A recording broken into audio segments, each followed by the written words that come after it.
Now, before I allow the guys to continue, I have to know, have you subscribed to the Cleveland Moto and Moto Stories and more YouTube channels yet? There is enough amazing content available on both channels. You can go ahead and cancel your Netflix subscription. See, the guys care deeply about you, so please go do it now before it's too late and they release the infected cyborg snakes.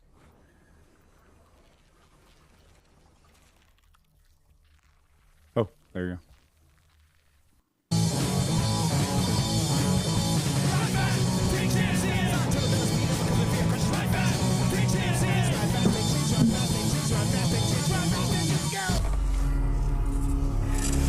Oh, hey. Welcome to the Cleveland Moto Podcast. Hey, guys. We got episode number 558. Light 'em up, boys. I'm telling you, we are a nicely packed group tonight. We got a special guest, and I'm going to read off to my immediate left. We have Sean Noel. to his left, Matt Hopkins. Moto Hub, and to his left, Steve Sleepy. and to his left, Johnny Mac. and coming around the corner, Speedy Pete. and on the other end of the table, Shanky Smith. and behind the bar tonight. Tom Pennington. And it is like a. Behind the pole, more like it. Are you behind the pole? You got to orientate yourself. I'm off the screen. Oh, Sleepy's opening his little present I got for him. That's Oh, 'cause yeah. it's a masturbatory thing, I think. Fucking thing. Anything? Yeah, there you go. Oh. Keep your hand on the wiggly water worm. The Jerkulator 2000. That's how you train in the off season. Well, it's really interesting because there's a lot of new bike activity, but Sleepy kept one secret from us. Dun, da, da, da. Oh my God. So yeah, I showed up. I'm sitting down here in the basement and I hear the sound of what can only be described as a inline four cylinder. And it's an inline four cylinder with fucking much gusto. It's got a little anger to it. It does have anger to it. It sounds amazing. It sounds like it's cammed. It sounds angry. Yeah. So tell the people what you got, Sleepy. My ugly bike collection number 2, which, did you have it up there? I got it up there. Instead of talking about it, let's just look at it. We'll just Ba-bam. look at it. There you go. 1,200 cc's of angry German. It is an angry 1200cc German. Yeah, it is. This is the K1200R. Fucking great bike and kind of slept on by a lot of people, Well, right? it's because it's not necessarily like, a lot of people don't think it's attractive. I personally love it, but I think it classifies as an ugly bike in a way and a performance bike, definitely. Yeah, and they built it for what, 5 years? 2 years. 2 years. Because the following year, supposedly you can find up to 7. Yeah, because I've never seen one. I know that according to MCN, they say that it had a run from 2005 to 2008. It does, but after 7, they didn't have the nose anymore. Oh, really? They made it more with so you can still find the K1200R and it doesn't have this fucked up face. Ah. And so I wanted the fucked up You wanted the face. fucked up face. Yeah. Love it. You got the fucked up face. Yeah, but it's between 163 and 169 horsepower and 100 foot-pounds of torque. Mm-hmm. And I swear to God, it has a second power band around 9,000 RPMs. And I have not hit, like you said, I think it's limited at 186. 186. The GTR that I had definitely, hand to God, slowed you down at 186 indicated on the Speedo. I have no idea what that was in real units, but I know that the Speedo would only allow you to see 186, and there also it wasn't like, oh, the Speedo stopped at 186 and the bike kept going like an old 80s Honda CB where the Speedo stopped at 85 but the bike kept on going. Right. This was at 186. It was as though you had hit a speed wall. Well, considering that it doesn't have fairings, I hit 170 and I was like, that's enough. Yeah, right now. that's a big difference too. The the GTR that has all the fairings on the planet. It's aerodynamically perfect. Right. And so at 186 on that bike, it just felt like more of 140. Yeah, you have to position your face to be right part of the windscreen. Try to keep everything together like that. But it's very interesting because the wheelbase is super long, so it feels unbelievably stable. And then it has telelever front, so it doesn't have any dive. So you can grab the front brake at 160 miles an hour and it just stops. Yeah, I went from, and just here locally in the neighborhood, so I didn't go over 35 miles an hour, I'm sure. No. But I gave it the beans in first gear and then caught second, gave it the beans for a little bit of second, and then immediately had to get on the binders. And it did not dive at all. it takes a minute. Like, so I was super excited because everybody was like, you know, it can't dive. It's one of the best handling, blah, blah, all this stuff. And it also has the most efficient, according to BMW, shaft drive ever created on a motorcycle. It would have to, because that's where your sport bike guys are going to be like, yeah, it's cool and all, but it's got a shaft drive. That steals 25% of your horsepower. No, I didn't feel any shaft jack or anything or snatchiness. Or It's doing its job back there. But it, I don't know. I've been really enjoying it. And the thing about it, though, like the Tuono, I was telling you guys, when I had the Tuono, I couldn't get on it and not almost get arrested. Oh, yeah. It was almost impossible. But this thing, I rode here 90% of the time today at 72 miles an hour, completely comfortable, happy. 4,000 I don't even know how low it was on the highway doing 78 miles an hour, but it feels like dieseling. It feels like a GTS. Yeah. It feels like you're on a Vespa just kind of squirting along on the highway. It does not have any kind of cruise control, does it? No. If you put a set of bags on it, you would be invisible. Yeah, you're right. You're right. No, you're right. And the thing is one of the things I do like about this bike, exactly like the Triumph that I got too, is that it doesn't have any electronics. No, I mean, like it has trip. It has it go. has a trip meter. That's it. Yeah. It has go. It has go. Yeah. Yeah, it does.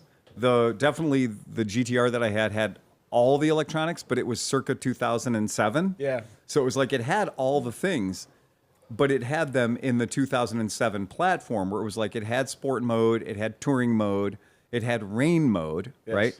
But I could not really feel the difference between any of them at all. Well, and then of course, so it has you're saying it has 2006 BMW electronics. Right. So it has really fun, like individual turn signals and then a third switch to turn them off, which is the fun. Yeah. That sucked. Left is one button, right is another button. Right. Off is a third button that you press a different direction. Right. Well, that's annoying. It is annoying. At least the Harley has the decency when you want to cancel your left turn signal, you just push it again. Yep. Or you just put the bike upright But and it shuts itself off. You know what I really fucking like though is that it has gauges. It There's does. something about fucking seeing a needle go like this. I really like that. I think that's what makes the R kind of, a gentleman sport bike. Yeah. Yeah. But it's fucking brutal in its power delivery. It's fantastic. You said you were going to do it up. Well, all right. So there is, if you want to look up the Cup series. I am. I'm the curious. K1200 Cup series. Yeah. So they used to sell these things. Now it's really hard to find the fairings and stuff. Yeah. But I paint. And Yeah, it's not I've been finding stuff, and I'm like, I'm kind of. I like the yellow and black a lot. You want to do the red, white, and blue? Well, maybe you can Yeah, find do you like have The it? power cup? why Yeah, don't the you power find cup. a Go ahead and throw it shitty up. set of plastics and Look at the paint them? power cup, though. Come on, dude. That is pretty fierce. Yeah. The power cup is pretty. You got a belly fairing, I got that. and you coming. get a bum stop fairing. Yep. You I should found- get Keurig to sponsor you and just call it the K Cup. The K Oh cup. my God, yes. Hell yes. Yeah, we had a customer in New Orleans that had one of these, Uh-huh. and he would go down to the bars down in the CBD and get wasted and forget where he parked it. So for months at a time, it would just disappear in the CBD, and they would go, "Oh, that's where I parked it." Oh, you got founded. Yeah. Yeah. Like, And it would this just one comes with disappear. white power suspension on it and a cup. Yeah. The WP. I The think, is WP. the way you yeah. say it. No, that's just what it is, dude. No, I know. I That's it. 100% know. That's, yeah. I don't think a ton of bikes pull off the two different color rims well, in my opinion, but that one does. I The wonder- way they cut that. Yeah. I wonder if that front rim would look better white. I think it Yeah. might. I think it might. Also, that's a race bike, so who knows if that just isn't a Exactly. Right. Yeah. That was like, okay, well, we got slicks on the back. So that one's got a slick on the back and it's got a rain tire on the front. So that could be what that is. Yeah, I'm sure it's something like that. That particular bike's got a rain But tire on the the front. guy I got it from was I chased this bike for 4 months. This was a process. This was Yeah. a process to get this bike at the price I wanted to get it at, and deal with the guy. But the guy was awesome because that bike has a 5.5 or 5-inch rear width Yes, tire on it. it does. Mine has a 6.25 because he found the racing rim because he wanted the wider. So back he tire. paid the money for a fucking wheel? Yeah, I have That's two. a fucking I have- $1,600 wheel. with brand new tires on it. Oh my god! And I have the other one too, so I still have the 5-inch Oh with the brand my new tire on it as well. God, all right. that is a very expensive upgrade. And then he was the kind of guy. So he was the kind of guy that was like, "Yep, I changed oil every 2,500 miles." Yeah. And I also did the final drive because why not? Yeah, because it's there. And I'm Right, like, right. well, no, but how many people like Nobody, Tom yeah, right. does that? Yeah, Tom is the king Yeah. of, hey, it's there, let's do it. Yep. So I was like, okay, you're my guy. Yeah, Like, you're I think the guy. I think he's totally your guy. 16,000 miles. He put most of them on a bunch of years ago. Said he did 500 miles a year for the Yeah. last 4 or 5 years, and he was moving it on. Well, I will say that the second I got on it, I knew it wasn't the GT that I'm familiar with because I instantly got thigh cramps. I thought it was comfortable. I got hip cramps instantly. The second I got on the bike and I put my feet up, because my Cafe Racer, my Guzzi Cafe Racer has the high pegs on it. Yeah. So I'm visited by hip cramps the first time I get on that if I haven't ridden it for a while.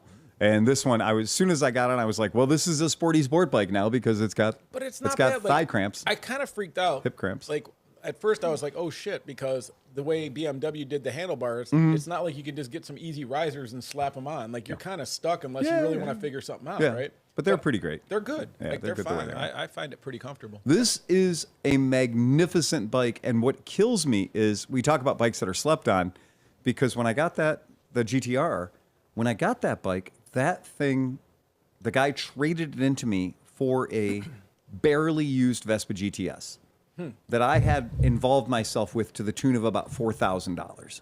And it had the expanding bags on it and all the good BMW Farkle stuff on it. It had about 20,000 miles on it.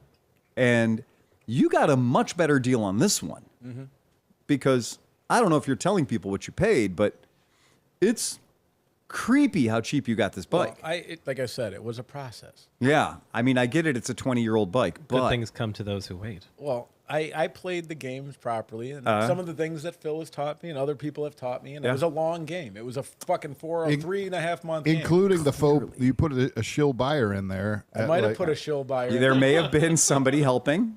There Right. may have been a guy who was a total asshole. That just That guy's an asshole, but I'm the nice guy. What a Wouldn't you want to tactic. sell it to the nice guy? what a great He said what? tactic. Oh my god! Oh, what That's a what an a ass. dick. What an you, ass. I bet you he would even take care of the bike. I'm Yeah. going to love this bike. Oh, That's yeah. why you should sell it to me Yeah. for this price. Oh man. Yeah. Yeah, Did I you get think it that's locally, or you have to travel? Couple hours. Good. yeah. Sleepy's not afraid to look at for a bike in 2 states away. No, Like he's that's sending why me I- bikes, and I'm like, I'm not going to Jersey. If it's what you want, Yeah. Dude, okay, if you find a bike that's 2 states away that is 30,000 miles less Right. and mint condition compared to the one that's an hour away, what are you going to do? You're not Absolutely. wrong. I'm No, just you- saying. you like, clearly Yeah. bought it right. I need so. something I can stop and look at on the way home from work. Yeah. I can pick up If while they my, could drop it off of your driveway, I that'd can be pick great. up while my wife and child are out shopping. Right. You know, and hide it in the garage before they get back. Yeah, it's amazing. It's beaded for your I was pleasure going to too. say it has ticklers in it. Oh, it does? Is it really? Oh, yeah. That's completely unnecessary and only serves one purpose. They didn't need to rib the inside of the water worms when I was a kid. oh, Oh, It's great. Now it's dirty. water worm. Now it's dirty. Now it's got some grit on it. Yeah, that's good. A little more tactile. Oh, yeah. That is Damn. Oh my God. Well, that's fantastic, Sleepy. Well done, sir. Thank you. Very well done. Yeah, I was and happy about that one. yeah, and John got his budget bike running. I did. My $300 1973 TL 125. It is a KO, so it's the first year. First year? It's got Yeah. the different paint scheme on the tank and It does. stuff, and it's not a true TL because it didn't come with the original motor, Sure. so I don't have a lot of the goodies that a TL would have. But as it turns out, I had a spare motor sitting there. It's actually an XL 100 motor, okay. but it was massaged by the famous Crazy Ken Yeah. from the Lake Erie Loop, so he put a 4mm overbore piston in it, so it's like a 116 with bumped up compression. It's kind of Nice. all the wrong way you would go. Like the TL motor would have been lower compression, Right. flat cam, smaller carb. This is all the opposite way. And it's getting, but it does have a giant sprocket on the back. So, I sent the video out of it. Like Yeah, walking around your backyard. I was taking it for a walk. It just idling, going pop, pop, pop, pop, pop, pop, pop, and you can walk beside it. So That's fantastic. That's pretty the, cool. That's the swap shop machine. oh yeah, it's an everything Mid-Ohio machine. But then it's a 5-speed. So like I was riding up and down my street side, the sidewalks and stuff. And I'm like, oh, this thing will actually probably achieve 50, 60 mile an hour. I Oh, don't know. good. Nice. Oh, that's fantastic. I mean, I don't know. We'll see. That's fantastic. It's hot though. I don't like the way. I think it's still lean at Okay. idle. You Yeah. know what I mean? And it's a little poppy and like pip pip pip. Like All right. I want a little more. I got to work on that a little bit. Okay. But otherwise, it Yeah. it actually does idle pretty good. You can tell though because it doesn't want to restart. Okay. Like if you don't use the choke, it doesn't want to start. Once you get it going, hot. it'll Yeah. stay running. Right. But you have to kind of, if it stalls, you almost have to put the choke on to get it going again. Okay.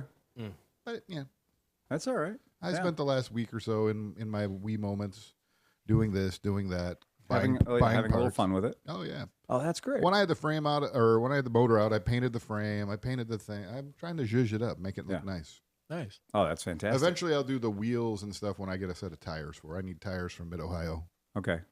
because they're old and cracked. And but Dude, I just I got 3 weeks worth of work to do before. I think we all do. Yeah. Yeah. Well, it's like I said, every time I get a bike running, you sell it. Right. Yeah, that's how it works. Yeah, that's it. I want to know how. 2 weeks ago it was May, and we were talking about how fun May is, and Right. we're gonna go to band camp, and all of a sudden I look up, and now Mid-Ohio is next week. Yeah, it's coming What up the quick, fuck, isn't it? man? Yeah. Unprepared. Oh, it's coming up fast. I've just been saying Mid-Ohio, Mid-Ohio, Mid-Ohio Yes. in my head Yes. for like 3 weeks. I know. Absolutely. Yeah, I'm gonna have so many bikes to bring because Tom's resurrected quite a few bikes, and we've kind of got the apprentice. She's out there resurrecting bikes. So I'm like, I don't even think I need to bring my Coleman scooters. I don't think I need my Coleman mini bikes. I was wondering if, Yeah. because I mean, I could No, stop by and take a quick look at them. But Yeah, But if you're taking 3 Black Cats and all the other bullshit that you're taking, I mean, Did all like, the Black Cats survive? the Black Cats, and one of them I've actually ordered all the factory decals for. Oh. So one of the Black Cats I'm gonna trim out beautiful like. So the nicest of the 3 Black Cats, I'm gonna bring it back to true fighting standards, and I'll probably keep that for myself just because I've grown to adore those bikes. Yeah. Guys, can you help me out here? Check the screen and give me a little. Breaking news from a ClevelandMoto podcast. This is We've got live breaking from the news. chat. Our good buddy Kurt got his new leg today, and he says he will see us in 2027 at Mid-Ohio. Shark Excellent. Cage Fabulous. Tester Shark Cage Tester, Yep. Mr. Kurt Edwards. Kurt Edwards. Congratulations, sir. is monopod. Yeah.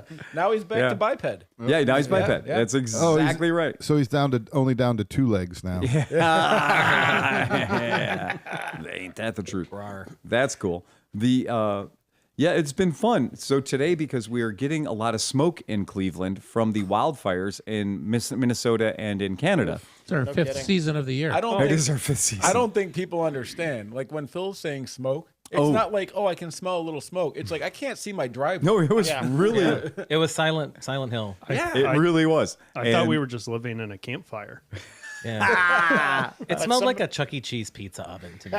Like it had a little funk to it. Have you seen the video of the Canadian train? Oh, yeah. With the guys, they're in the train and they're surrounded by the fire. Oh, yeah. Oh my fucking god! They're looking out the Great. train windows and there's just a hellscape around them. The guy's like, I don't think this is good. No, Guys. no, we're in a big metal box, but just the same. Yeah. I'm like, Do you power onward or back the fuck up? yeah, I don't know. Yeah. and like- the air quality index was 278 today. Oh, what is it meant to be? Now in Toledo, it was 575. 575. Yeah, I just, Really? It's off the chart. It is. I just came up here, like, I Yeah. just came up here. I just left the news. Yeah. And they said Toledo's getting hit so bad that they're like, do not go outside. Oh, right really? now. Oh, yeah. Wow. It definitely seemed worse out at work. And I Yeah. thought at one point I was getting little bits of ash, Okay. like Yeah. Pompeii. We're Yeah, not- I we're definitely not- saw some ash. Thank today. God nobody's out cutting their lawn today. Hey, right, Petey? Oh, well. Yeah, we had a lot of people wave off coming to pick their bikes up at the shop Show today must go because on. too much smoke. And yeah, it's definitely one of those things where you're like, okay, that's happening, that's real, and it is kind of shocking when you think about how far that smoke has traveled. Yeah, it's 900 miles away. It's super far. Zimbo nailed it. If the smoke's still there, it's going to make Mid-Ohio even Oh, more yeah. apocalyptic. Well, it's weird because today was a week ago. Today was scheduled to be a very, very hot day, Right. but today, I mean, I didn't have to worry about SPF 50, right? I jumped on the motorcycle with no helmet. I was in t-shirt and shorts on the Harley and rode around and did my errands in the morning and rocked in. And it's surreal looking. It is weird. I was hoping for a full moon because you ever ride at night with this shit, it would have been fucking amazing. yeah, but it's yeah. a waxing little moon. Well, there was a blood sun this morning. Oh, I mean, yeah. Oh, yeah. I when had pictures of that. because I was out there, at, dark 40, and when the sun came up, it was just red, and like you could barely see it. Oh yeah. It was very Tatooine when I left. It was too. very Tatooine when I left. Absolutely. Yeah. Yeah. You got it looked Byron wild. Lewis said over here in the Adirondacks, the sky was literally yellow. Oh, wow. Tuesday and Wednesday Damn. from the smoke. Yeah, it's been special. Sweargen says his daughter was in the UP and had to leave because of the smoke. Okay. Yeah, it's a thing. It's definitely a thing that's happening. It is real. And it is, I understand for people, one of my customers said, I can't come out. I've got asthma. There's no way I'm leaving the house today. Oh, it's been messing with me today. As soon as I you were got having home, some the trouble. first thing I did was went and grabbed both of our air purifiers, took them outside. I had my N95. I'm like, I had an N95 that I'm like, I'm throwing this on. I rode home with that. I'm like, I'm just going to look like a nerd. What the hell? That's fine. Yeah. But then I'm like, well, I still got this on. I'm going to blow out these 2 air purifiers, add the activated charcoal foams to them, really? and I'm blaring them in the house right now. Just like, I want a safe haven in here. Like, I've decided to do my part, and today, everything I rode today, everything I worked on, everything I drove today was a 2-stroke. So, and that German 2-stroke that I was fired up today, it definitely kicked the air quality index up 50 or 100 points. It was so angry, and it was just angry 2-stroke angry German dinosaurs were leaving the exhaust. Was it a first start after several years of first sitting? start after sitting for about 4 years? Oh yeah, and first start Did after it sitting spray about 4 oil years. all over the driveway? I pulled the plug out. It's the spicy motor, and it's a spicy motor, and I pulled all the bad gas out of it, put in fresh gas. It chugged it came to life pretty readily, but it's running crazy rich. I ran the thing for about 20 minutes trying to get it to uncork itself. What are we talking about? It's a PX. It's a German market P200E with a Melosi kit on it. Oh, okay. And it's got just like the little SIP box on it. It's a very mellow build. It's nothing fancy. But what it definitely doesn't have is a vape adjustable timing ignition. And I pulled the plug out after just struggle fucking it for like the better part of 25 minutes. Like, it'll come around, and never came around. So I pulled the plug out, and the plug looked like the Exxon Valdez. The plug was the wettest, blackest, sootiest looking plug you'd ever seen. I was like, yeah, that could be part of the problem. I mean, I don't know how many 2-strokes I've had to like pull the plug out, clean it. Brr. Oh, yeah. No more. Pull it out, clean it. Clean it like again. 10 times, and finally it'll go. We're going to change a couple things, and we're going to come at it again. But I was trying to do anything except tear the carb down, right? I was like 4 years, but when I parked it, I stored it right. Like, I did all the right things to park it and leave it. So it did come up, and it did have a beautiful idle. You will Italian tune the shit out of something before you pull the carb off. Oh yeah, absolutely. I'll catch him out there with a can of ether, shooting it, raw dogging it right into the freaking carburetor. Yes. And I just walk out and hand Sarah the fire extinguisher. Go, here, when he catches himself on fire, put him out. I am a huge believer in the Italian tune-up, and I'm, what do they say? Sex tiger. 60% of the time, it works all the time. Yeah, it's our Sex Panther. Yeah. It has a success rate. Otherwise, I wouldn't do it. Right. Yeah. The 160 that P125's got like a 166 kit on it. There's 177 kit on it, and that thing just it just it's jumped. A monster. It jumped into life, and it was like, I want to go do wheelies, and I'm like, I want to get you to 50 miles an hour faster than anything in the world has ever gotten you to 50 miles an hour, and then that's it.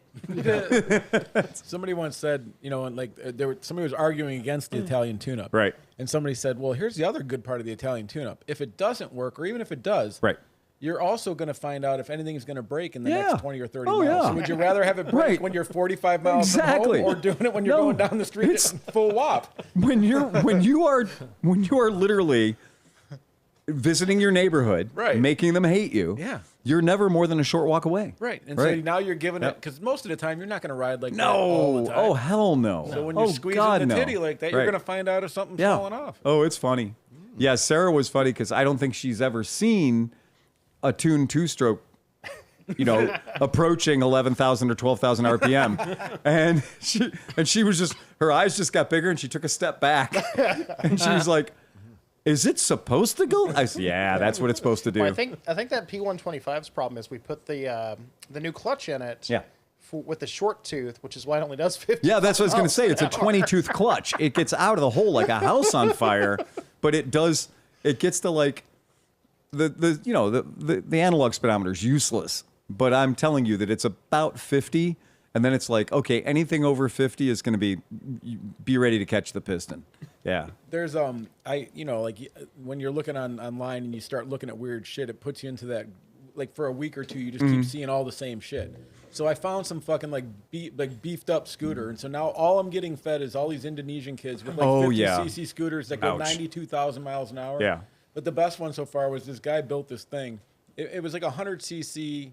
It looked like one of the Black Cats, but it's like a current scooter over there, 2-stroke. And so the guy's talking in a different language, and he's showing the parts. So he's got like a dry clutch on this thing, all this weird, not a dry clutch, but some, I don't know, whatever.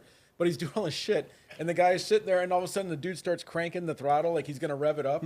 But he hits it, and it hits the belt, and the little bike goes, woo! But he's a bigger dude, so he's holding on to the throttle, so he just kind of goes like this. It does a wheelie, and he kind of throws it over his back, like, you know what I'm saying? Like he just does a cowboy rodeo thing with it. Because it's so powerful. Cracks the whip. Bing, bing, bing. Yeah.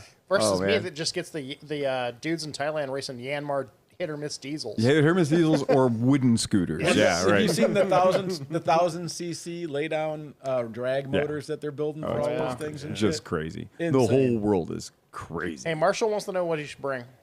Oh, well, he should bring a trailer because he's picking up the Stornello, right? So he should bring a trailer because I'm taking the Stornello down there for him.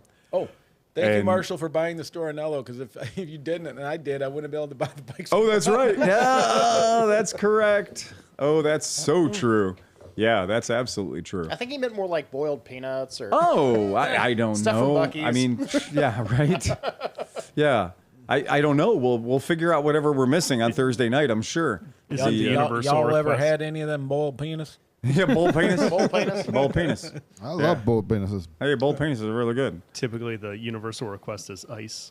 Yeah, that's always the thing. And, I did discover that if you are there, so if you're on site by the nice bathrooms, they have an ice distribution system there. They will sell you ice so you don't have to ride downtown. Yes. And so I don't know what the hours of the ice are, but it is just the point being that before you go committing yourself to a trip into Lexington, you may want to go to the nice shitters. You may want to go to the nice bathrooms and see if they're distributing ice there.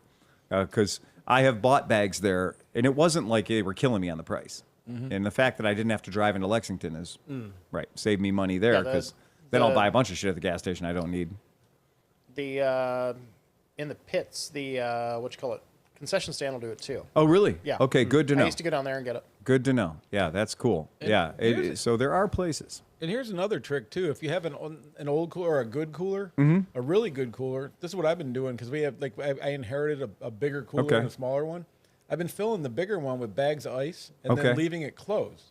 And if you leave it closed and don't open it, those bags of ice will last a couple of days. So then you just transfer real quickly one over, leave the other ones there, and you can fare pretty well. Yeah, having a body cooler that is just 3 bags of ice or 4 bags of ice is a great idea. Well, I just look around for a cooler that's just full of ice, and I grab some ice out of it. Oh, that's right. Hey, there's nothing but ice in this cooler. Does that work pretty well? I'm going to go break it up. It's going to be awesome. There's no room for beer. I'm going to break it up. I'm going to throw these red hot beers in there. Yeah. Yeah. The one of our podcast listeners, Jim, said, hey, he's a longtime listener. He uses iTunes to download the podcast. He hasn't been able to get the last 2 or 3 to work. I did check it today on my Apple device, and it did work. Now, we were late because I got stuck. There was a delay, so you may have encountered the delay, but I did use iTunes today to make sure it worked when I read your email. So it should be functional. We did load 2 greatest hits episodes, so there are 2 vault ready episodes that are up and running. One was recorded in John's garage, which is pretty cool. I started listening to it. I'm like, oh, I want to listen to this whole thing. I just haven't had a chance. Yep. It's fun. It's a fun one because it is a fucking 13-year time capsule to this very weekend. So it's going back in time exactly 13 years to this day, and that's a fun way to do it. That's really, really cool. So it was good. And I learned that I can't send files to outside entities on my work. On your work thing, yeah, it's too bad. That would be a security thing. Well, that's also nice that we're doing the YouTube Live, because then it's there. I know. And then if somebody's like, I really want to hear it, you don't have to. Well, I mean, I'm not at Autocross Week every week, so it's right. And it does work. Yeah. And I have used, it's funny because I have listened to it in my truck with my phone on YouTube. Right. And just let the audio roll through my truck speakers, and it's fine. It works. Pretty much the only way I consume it. Yeah. Yeah. So you're just I just you're just audio listening through YouTube out in the garage. Yep. That's fine. That's good. People are getting it, man. We like it. We're very, very happy with it. I never listen to them after they're done because what's in the past is in the past. What's in the past is in the past. I did a deep dive into the back catalog a bit, trying to find the elusive scooter special. The scooter special. 8.5. 8.5. Yeah. Right. 8.5. Yeah. That's it is missing. It's missing, but it's in the lost episodes. Okay. Yeah. So it'll should come up on a rotation at some point. Yeah. Yeah. It's in the lost episodes. We should do like goals. Like we should hit a goal, and then if we hit the goal and everybody participates, then you get to release these special episodes. Well, I mean, they're all 100,000. They're getting fed out, and so right now I think we're on from the Crypt episode 33, and there are 92 episodes in the Crypt. Okay. So there's 92 episodes in the Crypt, and we're in Crypt episode number 33 right now. We're parsing them out, using them for when we can't drop a live podcast. Right. I think they've been doing their job great because it keeps us steady. Right. Having the one episode drop per week or close to it. So that's good. We like keeping it steady if we can. And they're 13 years old for a podcast. That's like a new podcast. Yeah. That's a whole new experience for you. There's very few people are going to be like, oh, I remember this one. Oh, really? Oh, we don't. Yeah. I don't remember last week's, but I guess we didn't have one last week. Yeah. Oh, right. So they're so it's pretty fun. The BMW, since we were talking about BMWs, and Sleepy's got his brand new BMW, they are doing a trophy bike. And they're doing it, and this is where I always get a kick out of it. They're doing a trophy bike for their own event, which is the BMW GS Trophy. So that's fun, and that's cool. But I really thought the bike was going to be a BMW GS. And it's not, sort of. Because in my mind, if you say BMW GS to me, I immediately think 1300cc BMW, R1300 GS. I'm not thinking of the R9T GS, which is called the R12 GS. But it's the hex head motor. It's all the things, which is funny considering I own an R9T Urban GS. Right. But I still just refer to it as R9T with a cosmetics package to make it be like a scrambler.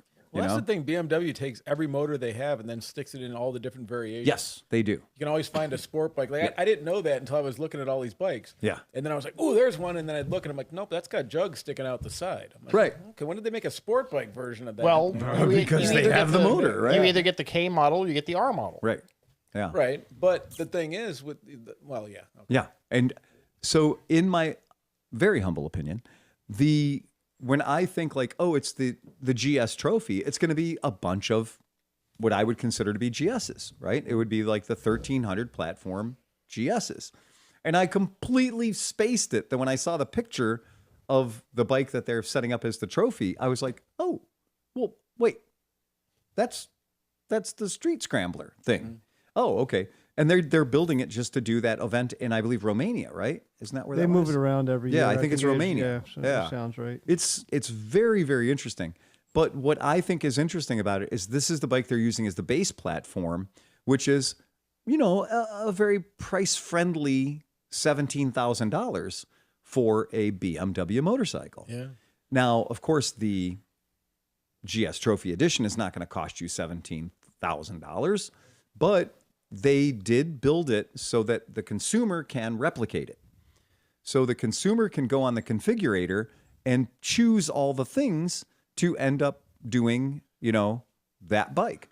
And because BMW does have their website set up that way, you can build out your trophy package bike using the configurator that will give you all the different things that you need.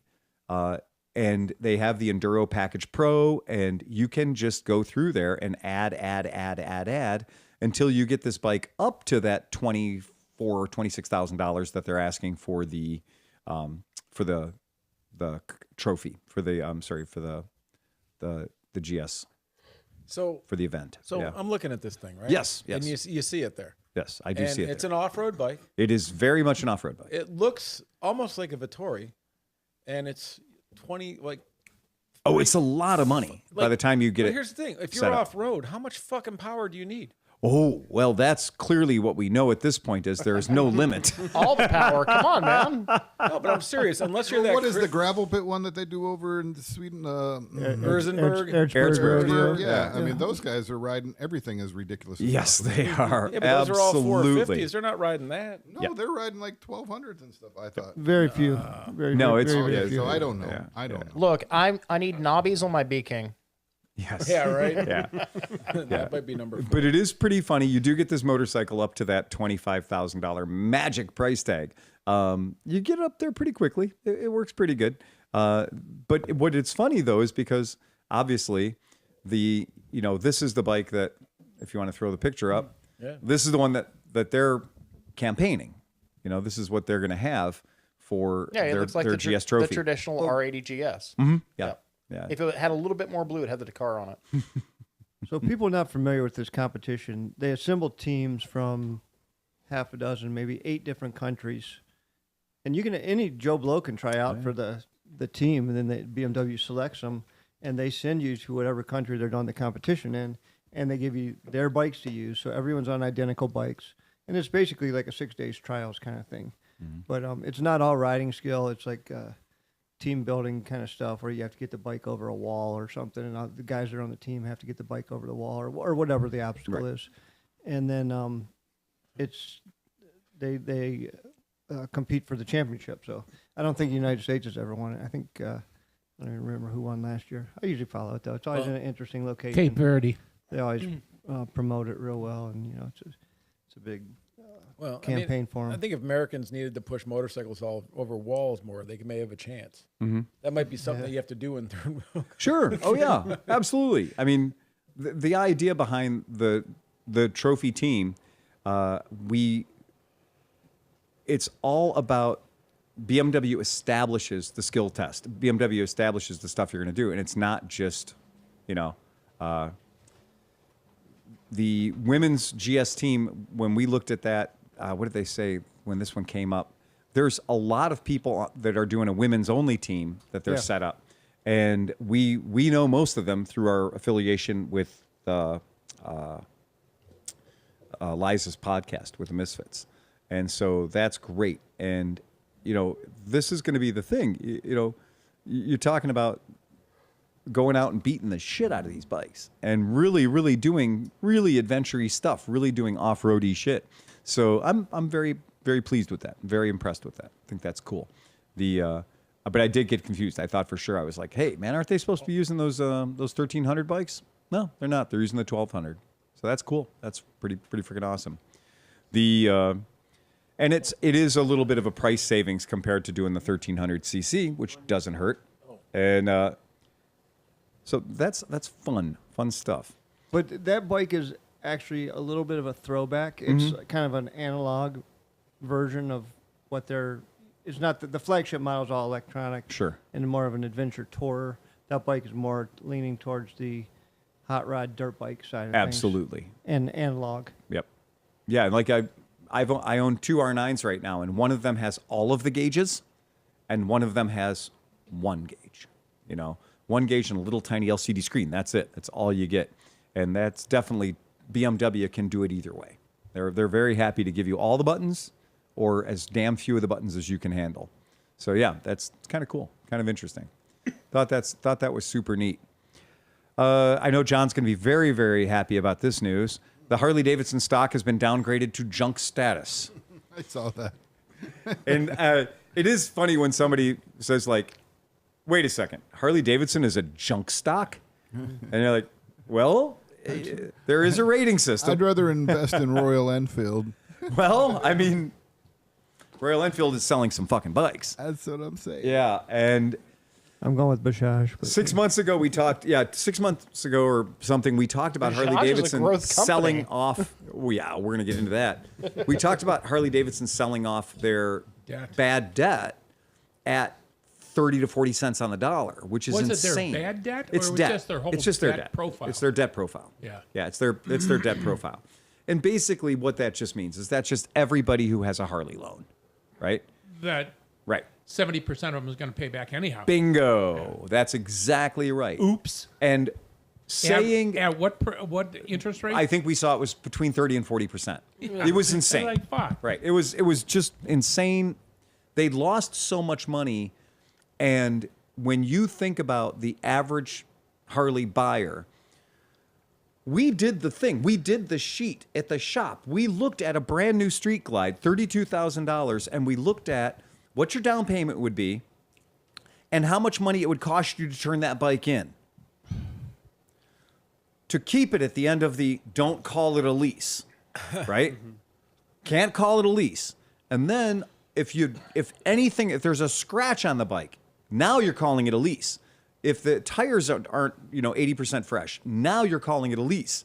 They're going to hammer you so hard on turning that bike in on the quote, what I just heard them advertise, or just walk away. I love that. I love that statement. You're going to make payments on this thing for 4 years, and you're just going to walk away. Yeah, sure you are. Sure. There's zero fucking chance you're going to walk away.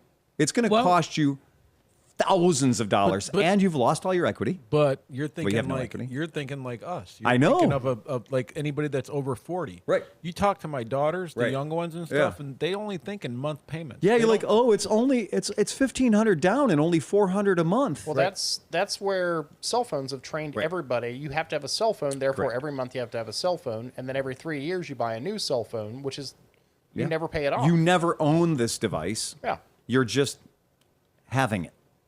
But the dentists and attorneys Right. that buy them, they say, fuck. I don't think the dentists and attorneys are using these financing packages. I think the dentists and attorneys are educated enough to know that they're going to stay the fuck away from this, and they're going to go, yeah, look at me. I either wrote a check for it or I talked to my credit union and I got a 3-month or 3-year or true. 4-year, Yeah. and then I'm done with it. But because that's not necessarily who's buying the Harleys, Harley's debt is precious. Harley's debt is worth so many billions of fucking dollars because the vast majority of their buyers are buying they're punching way over their weight. The other day, I was down in this area. Actually, the day that I came down to see Renee to get the title work Yeah, done, to sneak your title sneakily, through. Yeah, because Yeah. I wanted to surprise you guys. But I stopped at Rock and Roll Harley Davidson. Oh, you did? And because they had an event. They had I saw 'em in the parking lot. This thing going on, Yeah. right? So I was walking around and I went in the shop and got approached by a bunch of guys. Oh, you Yeah. ride? I'm like, yeah. I'm like, whatever. Not really looking, just looking. Okay, cool. So then they went and these construction guys came in and they were looking at used bikes and they were looking at like Sportsters and shit they had on the side. Sure, yeah. Within 2 minutes, the salesman, I literally heard the salesman go, yeah, you could have that Sportster, but for the same money, you could have this bagger. By the were way, selling them on your thing that you're just talking about. you didn't even express. He already was shooting himself in the foot on the sale you wanted to make.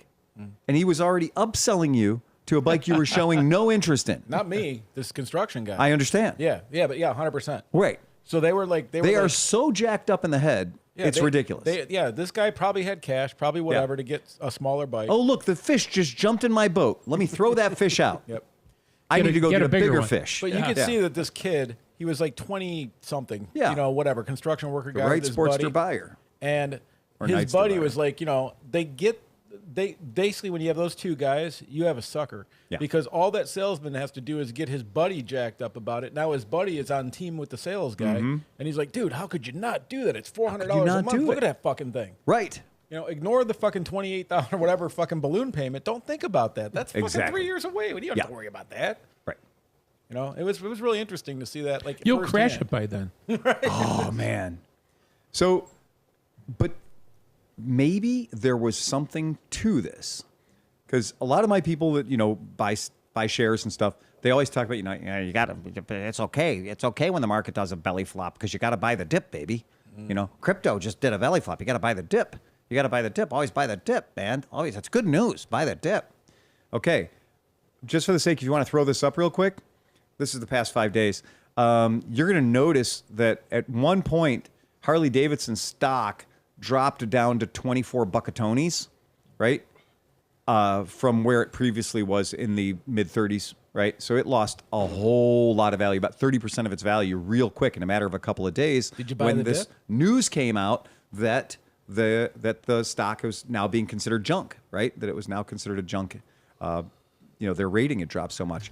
Well, look at what happened in 2 days. They clawed back like $6 or $8, $10 a share real fast. I mean, real fast. And if you look at that chart and see what happened to them as a result of being identified as having a problem, well, that gave a lot of people who dumped their shares, a lot of other people bought the shares real quick. They call that insider trading. But if you look at their earnings statements, their projected earnings statements, look at how many times they missed their projected. So when they're telling their shareholders how much money they're going to make next year, look at those big red numbers that say they missed it by 72%. They missed it by 126%. Are you fucking kidding me? Those are big numbers. Those are gigantic numbers. In some case, 126% is more numbers than you started with. Yeah, right. Right? So they're having real problems. And selling off their debt for a very short-term pile of money to play with, they're putting a lot of faith in the new CEO. They're putting a lot of faith in this guy because I hope the reason they got downgraded to a BBB minus, right? And from a BB plus, which is something that people consider to be, it's still an okay thing to buy. When it drops to a BBB minus, nobody in the world, no investment group, nobody's Vanguard, nobody's fund is going to be buying your property anymore. You are now toxic. Nobody's going to buy that. No funds are going to pick you up. You have no projection of growth. And everything that I read said, well, based on what we know about money, what Harley's doing is not the way to rescue your company. What Harley's doing is not the way to even stay in business. Bringing in more Chinese stuff and losing which will probably compromise your legacy buyers, is not really a great strategy for keeping your business alive, and that's why they get devalued. The people who are devaluing it isn't Billy Joe Jim Bob at the end of the street that says, well, they advertise to gay people, I'm going to burn my Harley. That's not who does their financial prognostications. It's actual investment companies that say, we buy stocks, we don't care whose stock it is, we're not emotionally involved in it. We look at the things the company's doing, and if those things are logical, sensible things, then if they're down, they'll probably come back up again. And we'll ride them back up. And it would be a great time to buy the dip.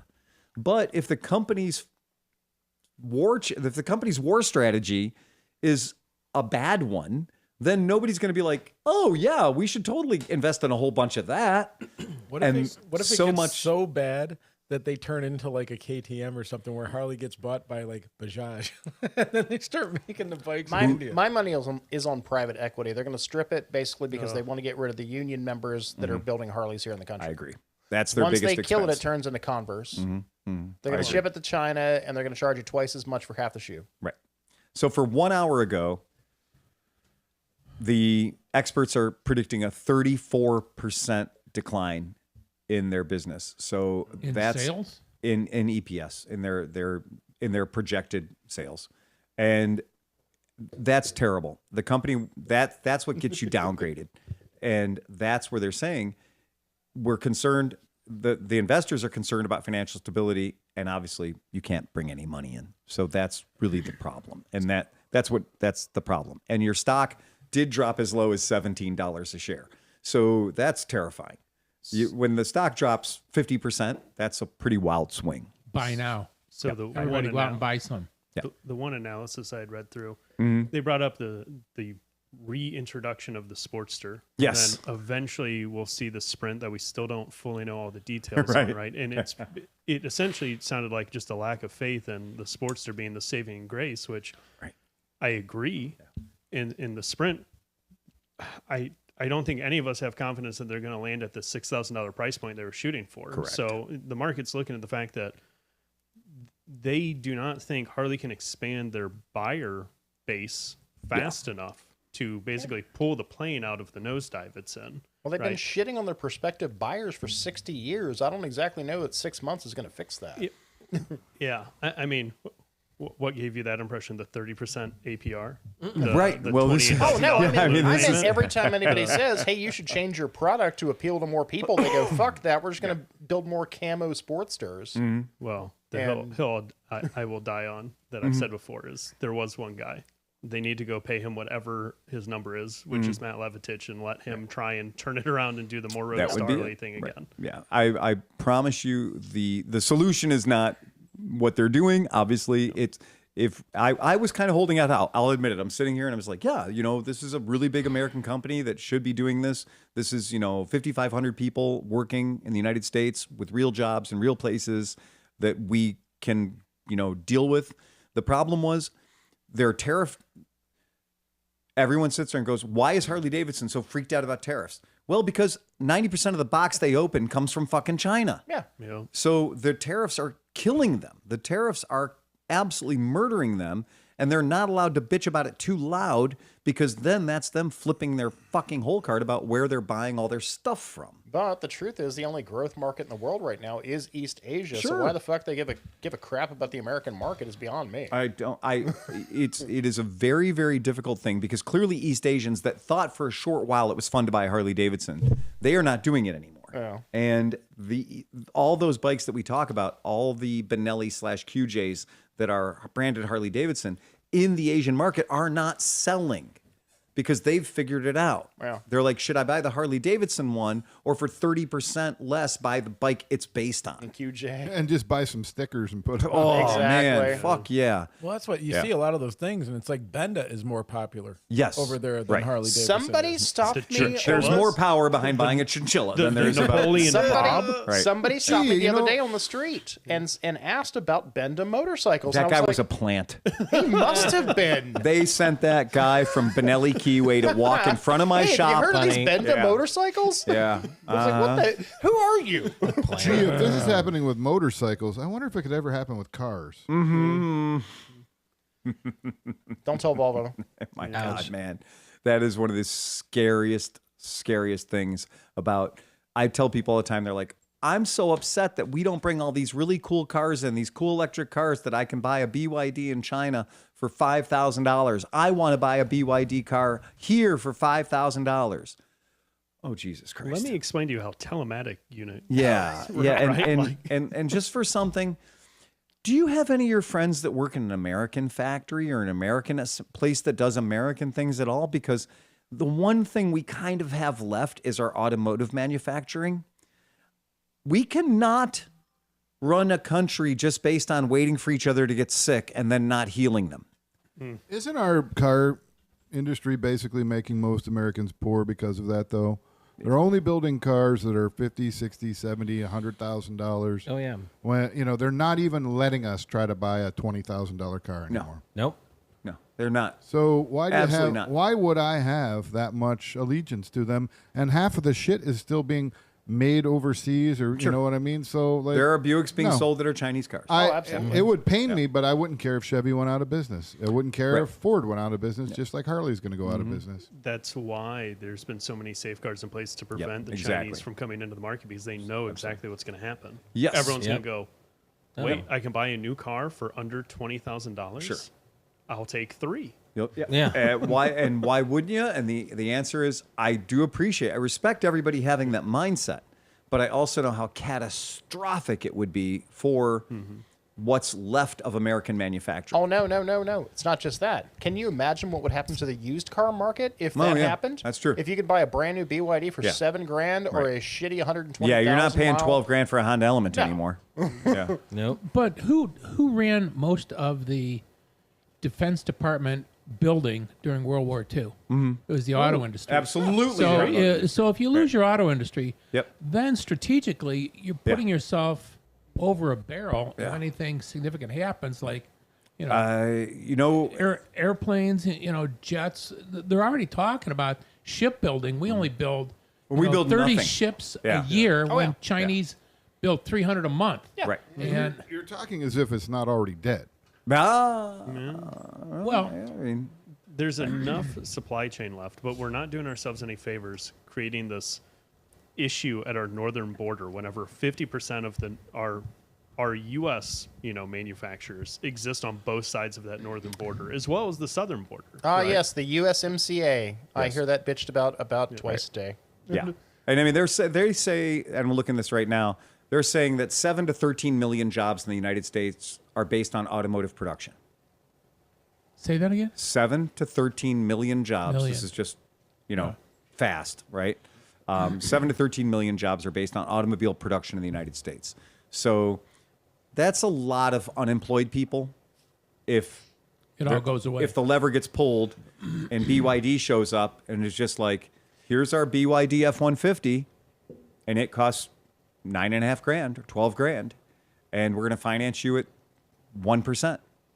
Because we're a Chinese company, and that's what we're here to do. Yeah, plus it's also all of our dollars now are running to China faster than they already were running to China. So if you want our country to be owned by China more and better, well, somebody's got to own that $72 trillion in debt. Well, that's ouch. I remember when it was only 3. I remember when it was 1.7. Yeah, that escalated quickly. Yeah. I remember when it hit $1 trillion, and I was like, that's a lot of fucking debt. 1,000 billion is a lot of debt. You know when I figured out it was a lot? Yeah. When they took down all the signs, because the signs couldn't keep up. Yeah, the signs that would just run the debt. Numbers. Oh man! Oh, that was tough. They kept adding integer spots on the side, so the sign was sticking out. Well, the problem John is Stossel was talking about the fleecing of America at least 20 years ago. Yeah.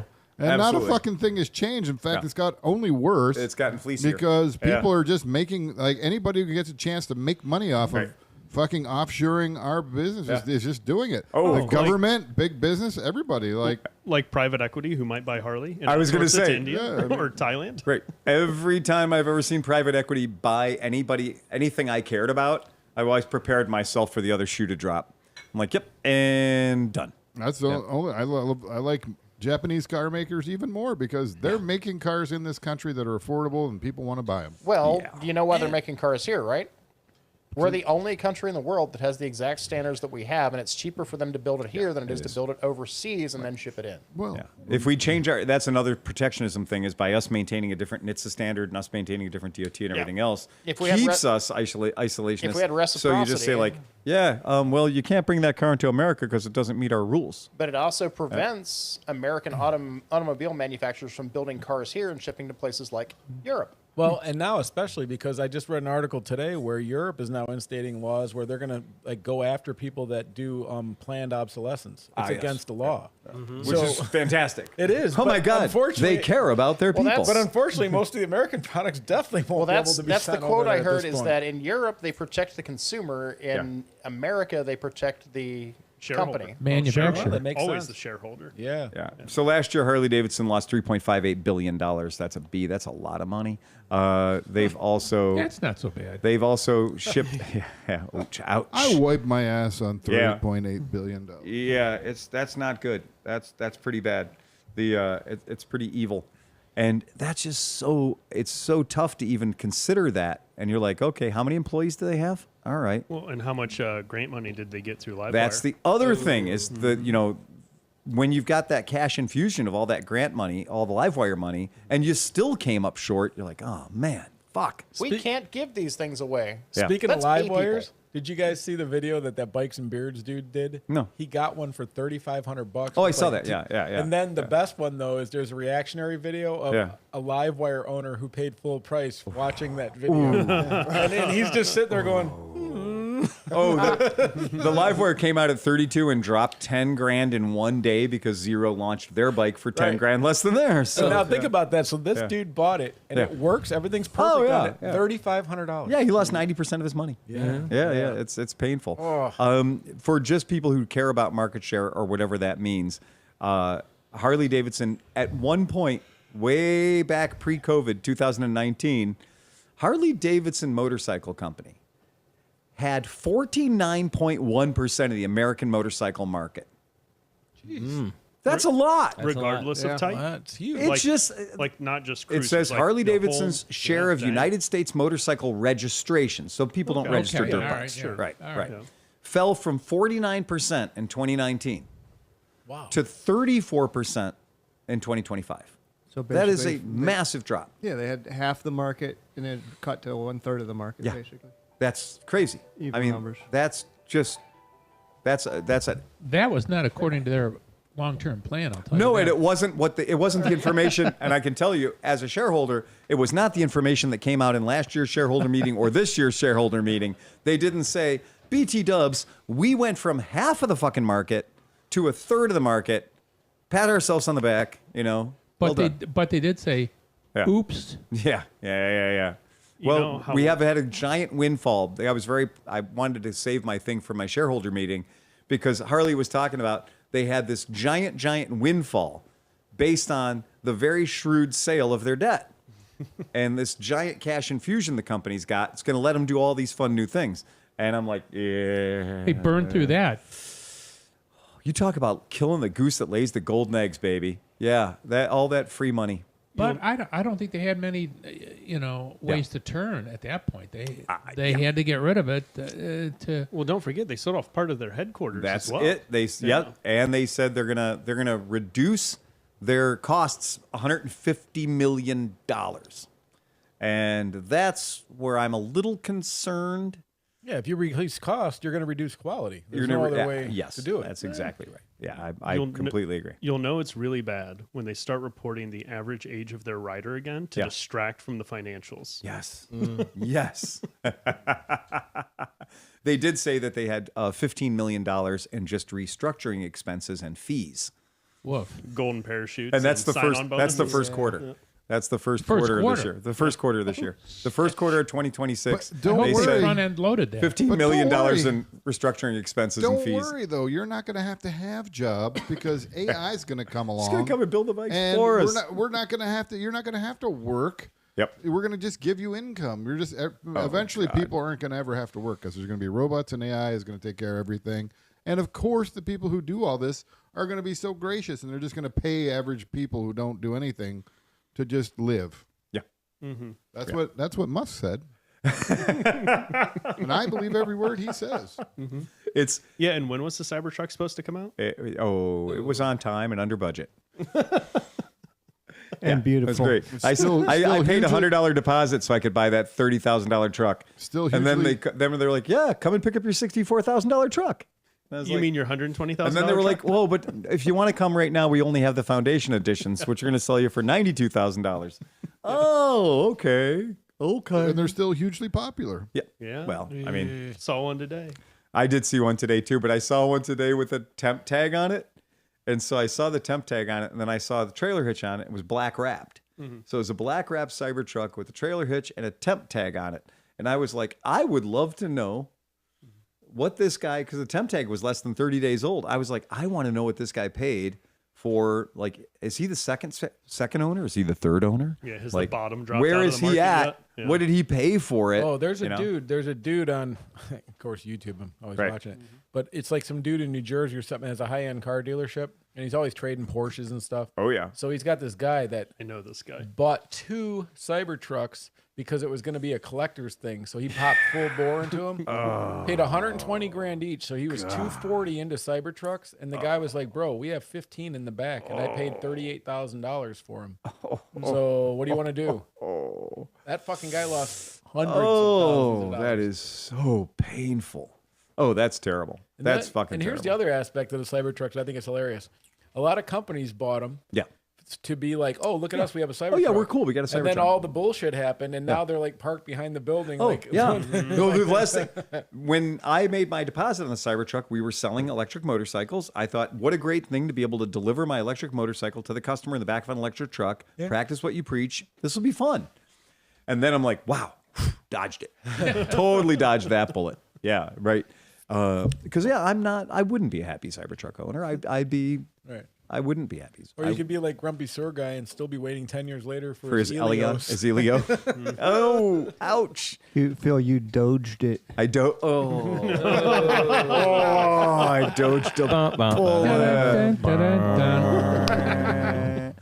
So I wouldn't be saying all those negative things. You know, I never like to say something negative about something unless we can point to a potential solution and solve the problem. And I have the solution.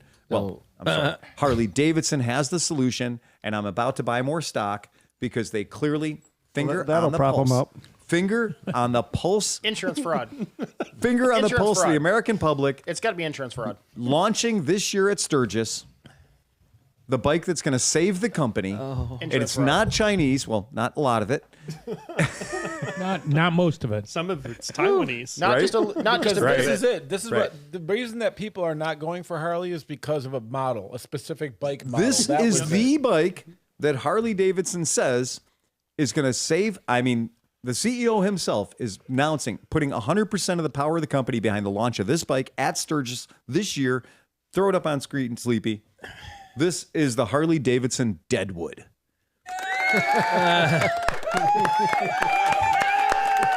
Now, Wait. I don't hate this bike, and I didn't hate this bike the first time they launched it in 1993. Wait, is Deadwood after all their clientele because they can't get boners? Oh anymore? no! It's the Harley Davidson Hey, blue hey, shoe. hey, hey. Blue shoe. Oh, womp, With the optional sildenafil Look, now package. that you've hit a certain age in your life and things aren't working, you deserve the motorcycle you've always wanted. The Harley Davidson blue Deadwood. shoe. Let it do the wood for you. Oh. Wow. But you're right; it's not a bad looking bike. It's I'd not, ride and the it's shit out of fine it. because it goes back to their roots, and I think that's the new CEO saying what he should say. Yep. It does look like a post-war FLH. It does. Well done, boys. It does. It looks comfortable. It looks great. Yes, you've accomplished in making something that's 70 fucking years old look attractive to old 70-year-old Yeah. men. Right. Yeah. They did And it. It looks congratulations, exactly like you're the going to save the 84. company, boys. Go home, job well done.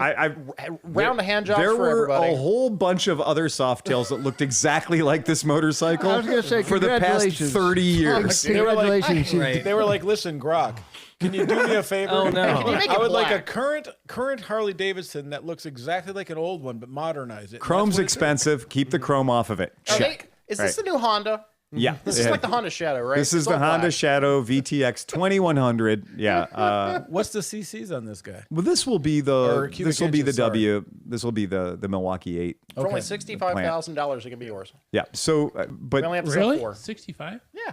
I don't think so. Anyways, that's No, right. it's 117 cubies. So it's the Milwaukee 8 117. So What yeah, is that, that's like- great. You'll be the hottest- 98 you'll be- horsepower. You'll be the hottest Okay. guy in the parking lot of So the it's strip 98 club. horsepower. It's 120 torques. That's pretty This good. is not a shitty. This is not. Harleen sure to I'm take you gonna home tell you now. guys. My issue with it isn't the engine. My Okay. issue is the MSRP. Right. Right. So is 17,999. 17,999, which Okay. is very fucking reasonable for a big inch Harley.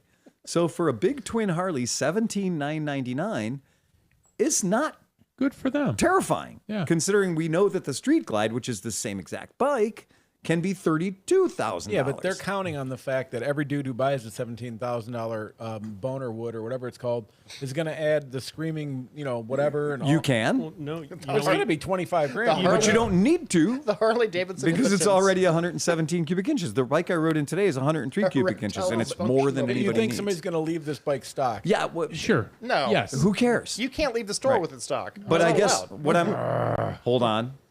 Stop, Tom. I will have to call you on this one.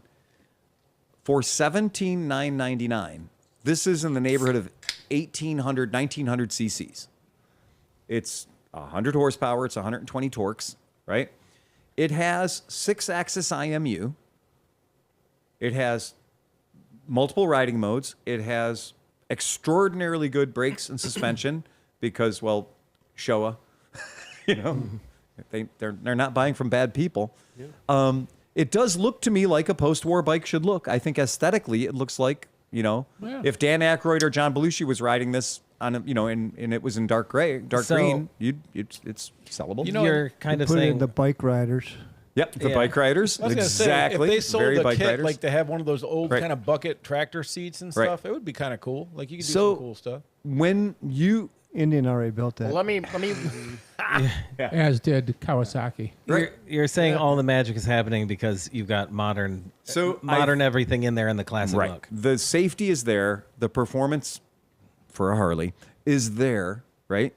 I enjoy riding my Harley Davidson. I choose to ride that bike. I go out in my garage and I go, what do I feel like riding today? that scratches an itch that nothing else in my garage scratches. It has a place in my garage. Now, I didn't spend $18,000 on it. I spent about $7,000. Okay. But I've enjoyed it every time I've ridden it. I've enjoyed it my entire time I've owned it. It has been, knocked on wood, it has been fucking deadly reliable. It is extraordinarily easy to maintain. The valves that will never need adjusting. Well, that's right? the thing. If people have never experienced a Harley, they're well overbuilt. Yeah, they're extremely overbuilt. Yeah. Yeah, and I can hit expansion joints on the freeway. I can hit bumps and humps and dumps, and it just goes down the road. And if I want to crack the throttle and take it up to 120 miles an hour, it will go up to 120 miles an hour.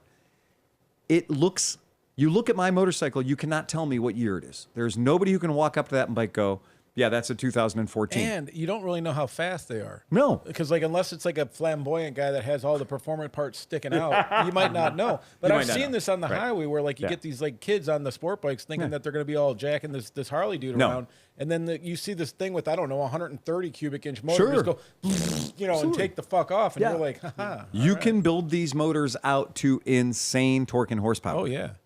Without anything being on the outside to give away and the since they're joke. so simple, most Joes can do a lot of the shit. How about too. this bike comes stock with heated gear connectors? It's already wired for them. It's already plumbed in. That's okay. cool. Yeah, it is so cool. that's kind of interesting, right? It comes with all the expensive lighting. Why would you need to heat the gears up? I mean, does that help them shift better? Well, it's because the transmission's divorced, John. Now, That'd be kind of Yeah, cool. so are most of the owners. now, did Harley figure out something so you don't have to take the entire back of the bike out to change the belt? No. No. Yeah. The good news is you only have to replace it at 60,000 miles, and not a lot of I was going to say that. 40. I'm going to say 40 is generally considered to be like 40K is probably They a just good need time. a belt with a master link. John, you're on If fire only they had tonight, man. something like if they had something like a chain or something. Now, what is another thing this bike has? It's got tubeless fucking wheels. Oh, good job, Harley. Good job, Harley, because Triumph still hasn't figured that shit out, right? Well, they're English. But They like tubes. but They like Gucci their has, inner which tubes. is really bizarre. Gucci And has Moto figured it out. Morini. Moto That's Morini's the best figured part it of out. that fucking 450 is the fact that all you have to do is take a tiny little tire plug kit in my little tiny That's bag. it. That's it. You're prepared for a puncture. and get a like, plug you get kit. Moto pump. It's this Yeah. big. So Yeah. your whole thing to fill all your tires, pump and everything. Super tiny. That's the funny thing. It's a Harley. It also comes with a pump about that size. It also, It's not for the tires. Exactly. Right. So I guess my point is, I said some shitty things about them and their devaluation. I did talk about their financially, they're in a bad shape. But sometimes having a big fucking scary dog behind you makes you run a little faster than you've ever run before. I mean, if they And really I think that this might be the result of a big scary dog. yeah, because I mean, if people feel like they're actually getting a pretty good value, Yes. out of this thing, Yeah. I mean, it might attract some of the people that are like 30 and 40 that might not have been considering a Harley. And now. for the 24-year-olds for whom 17.9 is financeable, yeah, they can live with that. It's not the 32K for the Street Glide. Right. This comes with all the USB ports and the Bluetooth and all that shit, Does it which is come in- what the 25-year-olds want. Does it come in purple? I'm sure there's a color kit thing. It's Yeah. the Model T. Yes, the Model T. any Any color color you you want. want. Yep. As long as it's black. Exactly. So I actually have to say, this is not at all a bad thing. But it took exactly 1 second for a brodozer, I looked on YouTube, to say, Harley Davidson is launching the exact wrong bike at Sturgis. And I literally watched a 1%, ish looking guy just throw hate on this bike super duper hard. And everything he threw hate on was all like, yeah, I'm pretty sure that's what they're doing. Like, he was angry that that spoke wheels didn't have tubes because real men have tubes. Like that kind of thing. What a he was, fucking dumbass. He was angry that there was rain mode. He was angry that there was touring mode and sport mode in the computer. He was angry there was traction control and ABS. No, he was cheap because he thinks It's all exactly- those things are what make it more than $10,000. Exactly. But when you consider how much motor you're buying, how much motorcycle you're buying. That idiot probably wants points in a carburetor too. Bingo. Bingo. Idiot. Probably. Idiots. Probably. He's probably like me. There's nothing better than a Sunday getting the Harley out with the tubes in it, and you get 2 or 3 hours away from home, and then you get a flat, and then you spend 4 hours with tire spoons and fucking hopefully you can find a patch kit or you know something. because you know that's real. That's motorcycling. There's very few people in this world that actually could change a fucking motorcycle tire, I let know. alone on the side of the road. I in know. Your shop, Yep. let alone. I'm gonna tell you. Oh, There's a man. reason why I carry roadside assistance. Right. Yeah. I'm not fixing that shit outside of the road. 1923 cc's. It's got some stoutness. I mean, if you're buying things based on displacement, I've only got a measly 103 cubic inches on my bike, so you know I'm basically phoning it in. But I've never ever driven that bike and been like, oh, I need more motor. Well, as we know, the size matters. Yes, clearly. Well, I did notice that when you ride that bike now, you wear a full face helmet with a dark shield. Nobody can see you on your little 103. So to devil advocate this a bit. Yes, yeah, please. My issue with it is that this bike already existed. Yeah. It was the Heritage Classic. Heritage Classic. It was $2,000 more. Yep. And it came with a passenger seat, Right. passenger pegs, Right. saddlebags that were lockable. Yep. And a taller windscreen. Exactly. Right. And they're $4,000 on Marketplace right now. Yeah, No, well- and it didn't have this electronics package. Sure. Yeah. But if we're just looking at new Right. bikes and we want to look at value for Yes. engine, like Yep. they already had those. They There's had it. cheaper, Right. like soft tails, right? Like Right. the what, Street Bob or whatever. Street Bob, absolutely. Yep. So when we're looking at it through the lens of what's going to save the company, Right. I think it only A Meteor. it's because the massive marketing push. There is so much coverage for this bike right now. Yes. And there is nothing about it that is super spectacular. Nothing. Yeah. Right. Nothing. It's a good Doesn't look looking exciting to me. I'm not Right. like, oh my god, that's the one Harley I would buy. You know what's funny though? A Pan America, No, I'm excited about. That's it. but- A couple weeks ago, when you showed us that carbon fiber sport bike, everybody here was like, Yeah. Go nuts for it. That's gone. Right. What happened to that? Same thing that happened in the Bronx. We'll never see it. Say, hey, you know They what? This take the bike's good called the idea- Deadwood, right? They take the good ideas out back and beat them Yes. until they come back as a Deadwood. That's right. That's right. The whole idea on this is, what are we doing? We're in cheapening it, right? It's in shitification. It's letting you buy the bike Right. as a process because you're going to buy the bike for $17,900. You're going to finance it. Then they're going to give you financing so you can put the bags back on it that you want, right? But you didn't want to jump to the Heritage Classic right off Right. the back. So you're going to finance $1,400 worth of bags, right? And then the Ouch. passenger seat Ouch. and the Let us- passenger bags. Let us walk you over to the Chrome and Skull department. So- So you can't show up at the biker bar with stock pipes either. You got to get some. So, and here's where this is where I kind of am different than, I guess, Harley's target buyer, because I would buy this motorcycle the way it comes.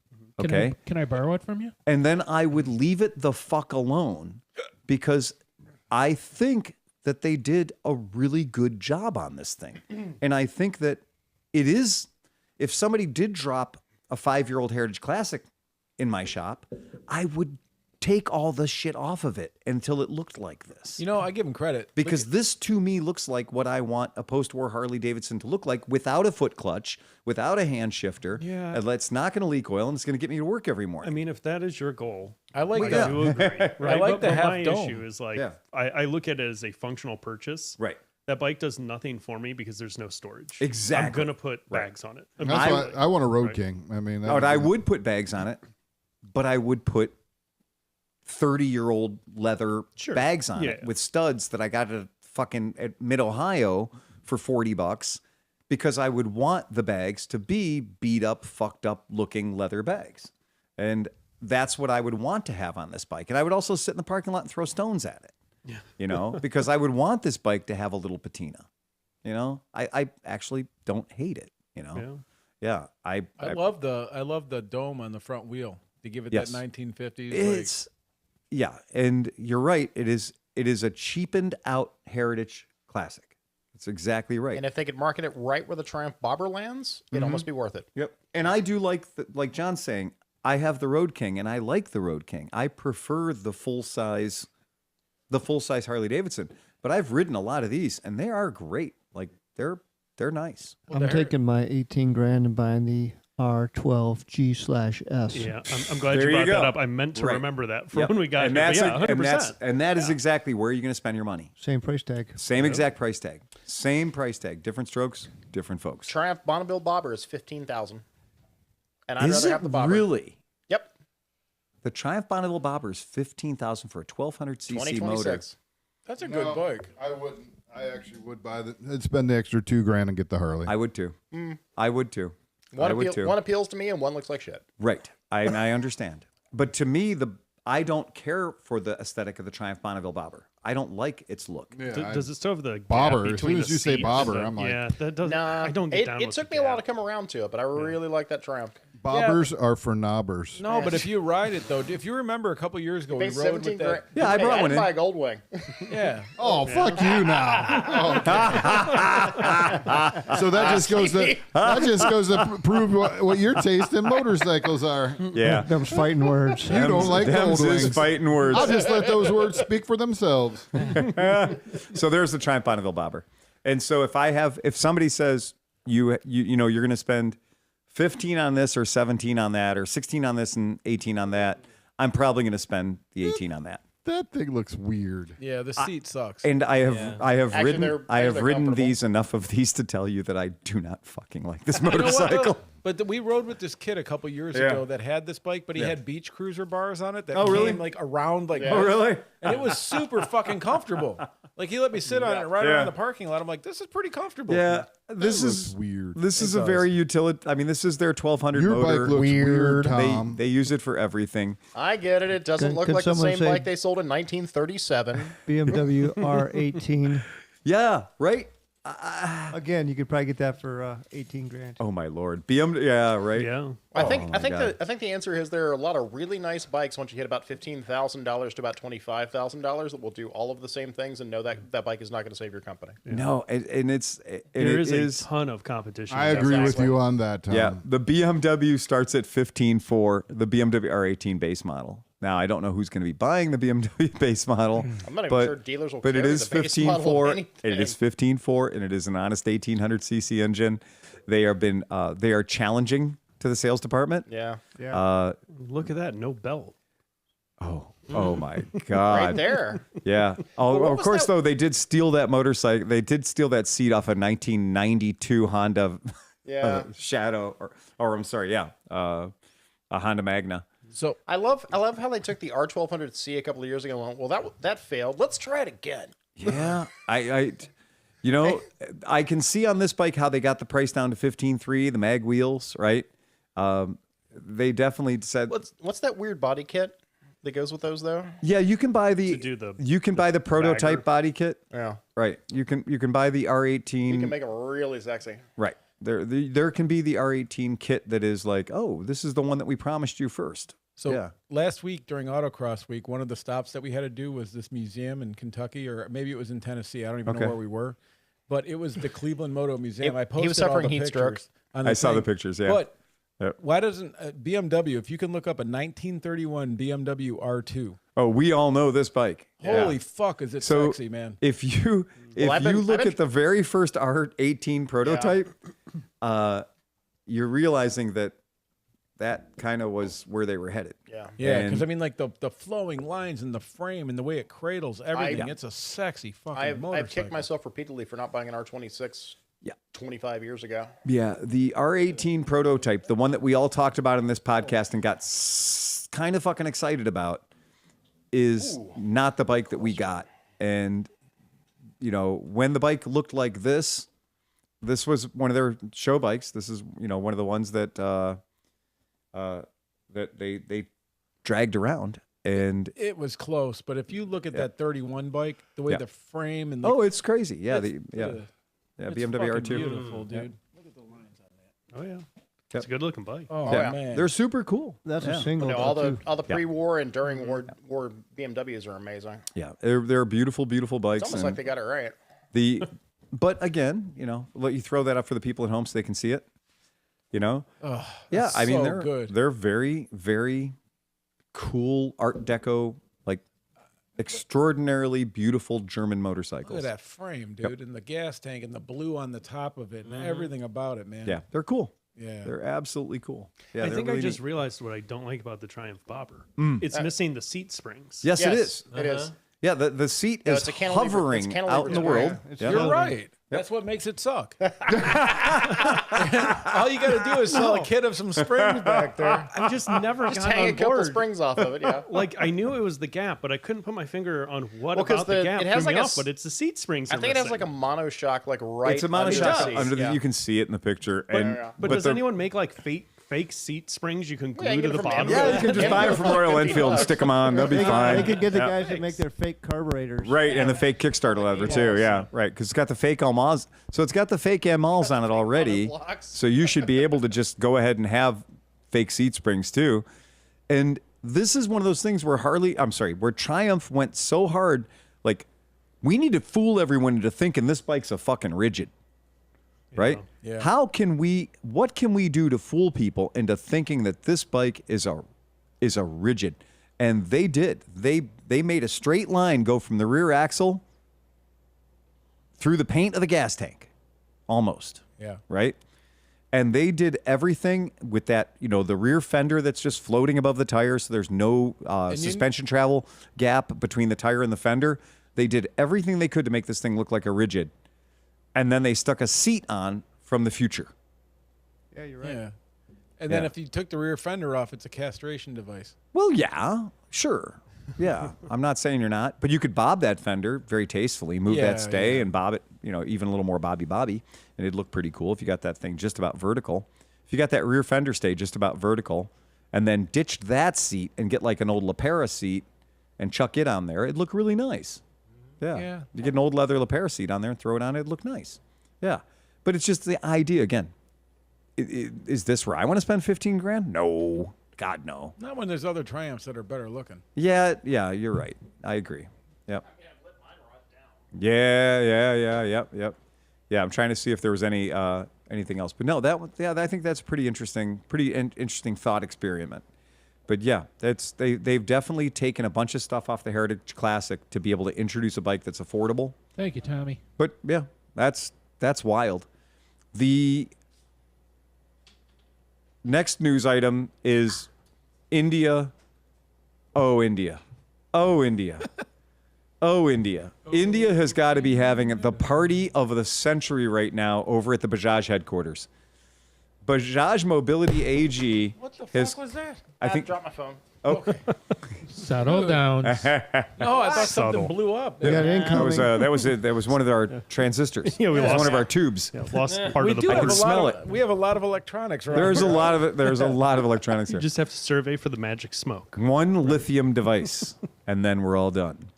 So, yeah, all I have to say is, Bajaj. We just talked about Harley Davidson losing 30%, right? A lot of motorcycle companies are having a very tough time. Bajaj went up 80%. 71% is in their motorcycle sales. 71% of a giant company. In case you weren't listening several months ago when we talked about how big Bajaj was, because nobody really fucking in America has any idea how big Bajaj is. No.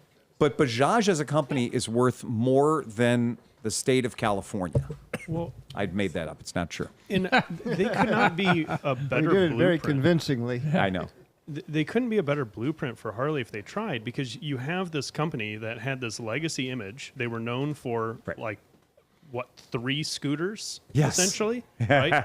For almost the entirety of their existence, and have pivoted 180. Sure. Killed off their Sure. legacy scooters. Oh, and own absolutely. Electric scooters and Yeah. motorcycles and all this stuff. Right.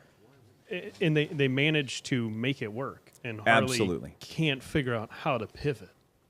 Yeah. And whereas Bajaj kept saying, oh, you want one of those?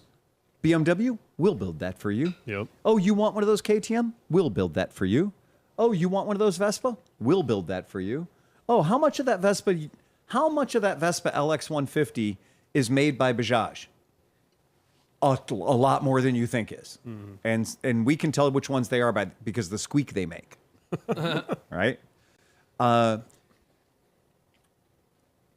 Harley Davidson is worth $2.71 billion. Market capitalization that's worth $2.71 million. They lie on their balance sheet because they say they have assets, but they sold off all their debts, so we can't count that, can't trust that. $2.71 billion. $2.71 billion. Bajaj, $167 billion. That's more. That's more. That's $165 billion more. Now, it breaks down into different companies because they have Bajaj Financial, which is worth $66 billion, which is still more. That's just their financial company. That's still $64 million more than Harley Davidson. Is that like the one that Harley sold off? Yeah. Bajaj Holding and Investments. Bajaj Holding and Investments is $12.5 billion. That's just their holding and investments. That's $10 billion more than Harley Davidson, just for their holding and investments. Now, the part of the company that I didn't even know existed, which is Bajaj Electrical. Oh, yeah. And that's $0.39 billion. Okay, so we finally found one part of Bajaj that was worth less than Harley Davidson. Bajaj is not fucking around. They are not fucking around. I don't know if they are the most valuable company in India. Where do they compare to Hero? I don't know. That's a good question. Because that's their biggest competition. Well, what's Royal Enfield's parent company? Royal Enfield. Well, they've got another name they go by, though. Oh, Iker. Yeah, Iker. Yeah, Iker. yeah. What's the value of Iker? So, You know? in terms of market capitalization and profitability for vehicle, Bajaj is worth significantly more than Hero MotoCorp. Holy cow. Yeah. Hero, so here we go. So if we're just going to do market cap, Bajaj is 31 billion, Hero is 10 billion. Dang. Revenue and profit, Bajaj is 2.6 higher than Hero. So pretty fucking big. That's been the past 10 years. Right. Yeah. So that's amazing.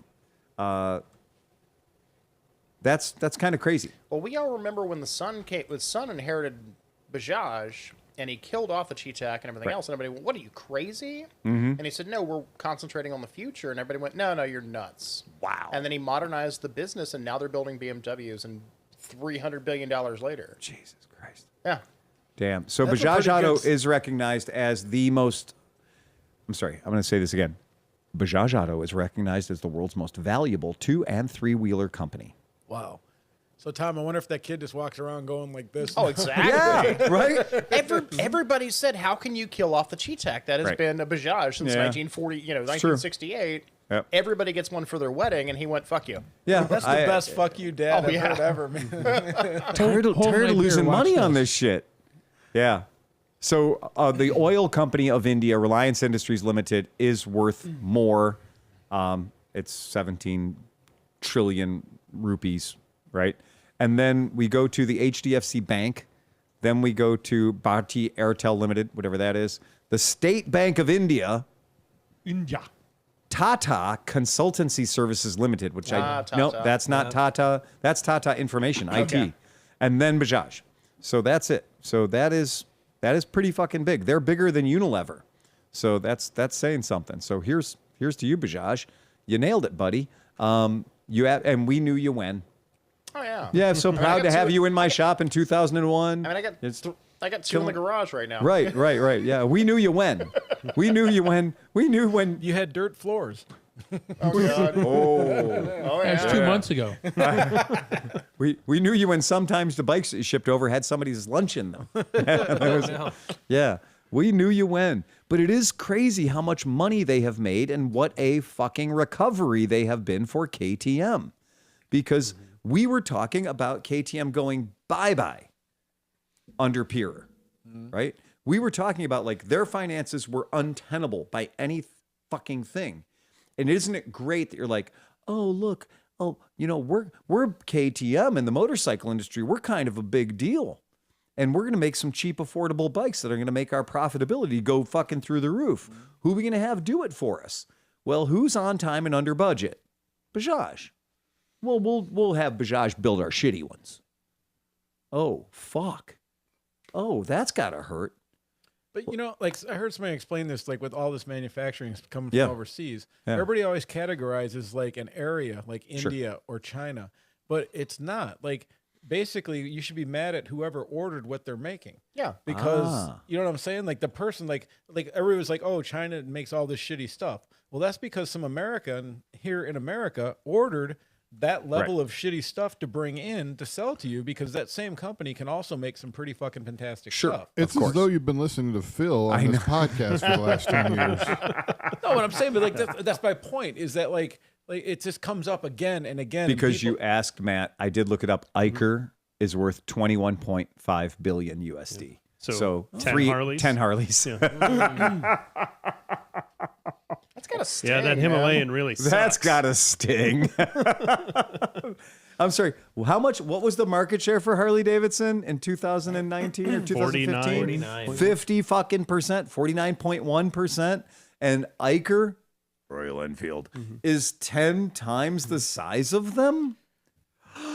Well, it makes a little more sense why they were so confident when they decided to come to North America. They're like, we're going to open our headquarters 3 blocks down the street from Harley Davidson, right? Like, throw the gauntlet. Well, when we were dealing with Enfield, classic motorcycles and sidecars, our friend Kevin Mahoney, he has now gone to his 3rd retirement, where he's now working as a park ranger at Yellowstone. And he's a great dude. This is an awesome guy, but he ran a company called Classic Motorcycles and Sidecars Incorporated, where he was importing Ender sidecars for vintage motorcycles. And somebody was like, hey, you're moving all those boxes from India into the United States. Could you put some Royal Enfield motorcycles there?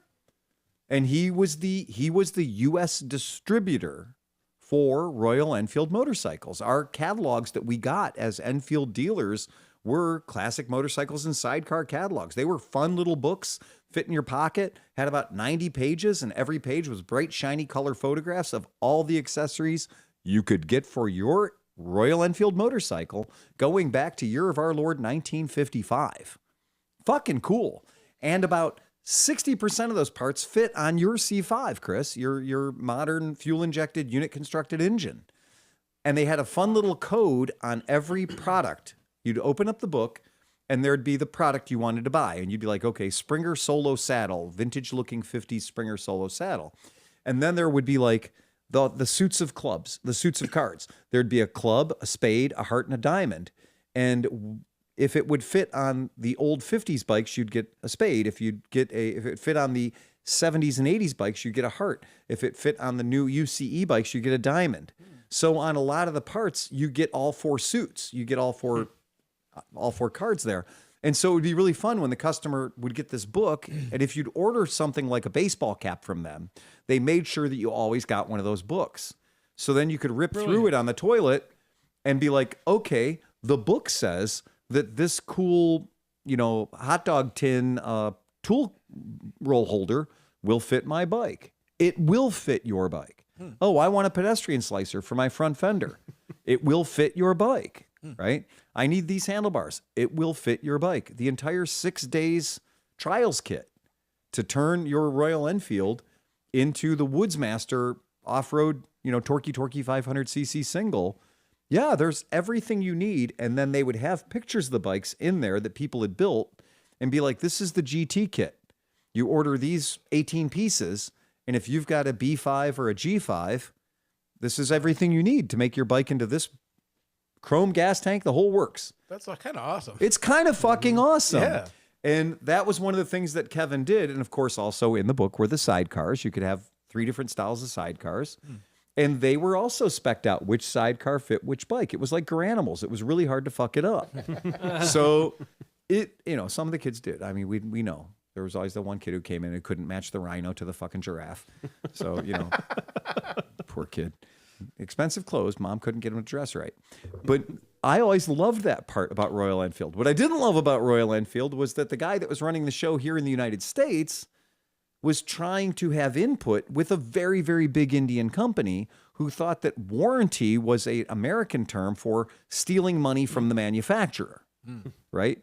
And so what do you mean there's a problem with your bike? We made 63 million of those last year and nobody complained. Well, because there's a different level of standards in India and Oklahoma, right? Yeah. The Indian people are like, look, I got a brand new bike. And they let me have the box it came in. That's considered to be a value-added benefit because you now have a shed, right? But in America, they expect everything to line up and the holes to go in the same place. And the bike to do more than 45 miles an hour. Or not leak, or not have a voracious appetite for head gaskets or whatever. That's the difference. And when Royal Enfield went to the unit constructed engine the very first time, yeah, there were a lot of fucking teething pains until they got the new factory put together, until they were building things in a different manner. Those 500cc Continental GTs, just in case you forgot, it's a good looking bike. It is. Mm-hmm. The 650 too. Well, now, but they weren't originally. And when they were originally, we were selling these at the shop. And if you don't think we sold a handful of these right quick and hurry, we did. And so that's a good looking machine. And they were value priced. I mean, these things were like $59.99. And it literally looked like a baby Norton. It was a great little bike. Yeah, right. Except it leaked gas from all the parts that were not supposed to leak gas. And a lot of the mating surfaces where rubber was involved was a bit of a suggestion, not a planned idea. It was a really cool bike. We sold a whole lot of them, and then we had a whole lot of them come back in for a whole lot of problems. The two that we gave to the United States National Transportation and Safety Highway Administration, that's right, they bought 2 bikes from me because that's what they do. And to keep it fair, to keep it even, NHTSA doesn't just say, hey, Honda, give me 2 bikes, because then Honda's going to give them 2 really good bikes. Oh, that makes sense. So what NHTSA does is NHTSA takes your taxpayers' money and they go buy the latest Hummer H3 from a guy that doesn't know they're coming. And it's great because it's the best sale you're going to make the week. You're not going to have to argue about it one bit. They legit show up and they're like, yeah, I need to buy 2 of those. And you're like, oh, okay. Well, do you want anything special on them? No. Do exactly what you would normally do. I want everything to be normal. And I was like, oh boy, I better do these right. Was that so? That was Punjab from Germany. No, this way. No. This is the Nazis that run NHTSA. Oh, okay. The NHTSA Nazis. And so I did prep these 2 bikes, and I prepped them good. And they said, we do not want to see either of these bikes have more than 30 miles on them. Okay. Yep. So I put 30 on them. I dropped the oil. I put fresh oil on them. Because these Royal Enfields in that era, that you drop the oil and string would come out and animals' legs would come out. Oh, no. You never knew what you were going to get. I'm not even sure that we could call what was in them oil, right? So I gave it 2 oil changes in that short hop, and I went and I retorqued everything. These 2 bikes had the best fighting chance on the road of any 2 bikes I've ever prepped because I knew where they were going.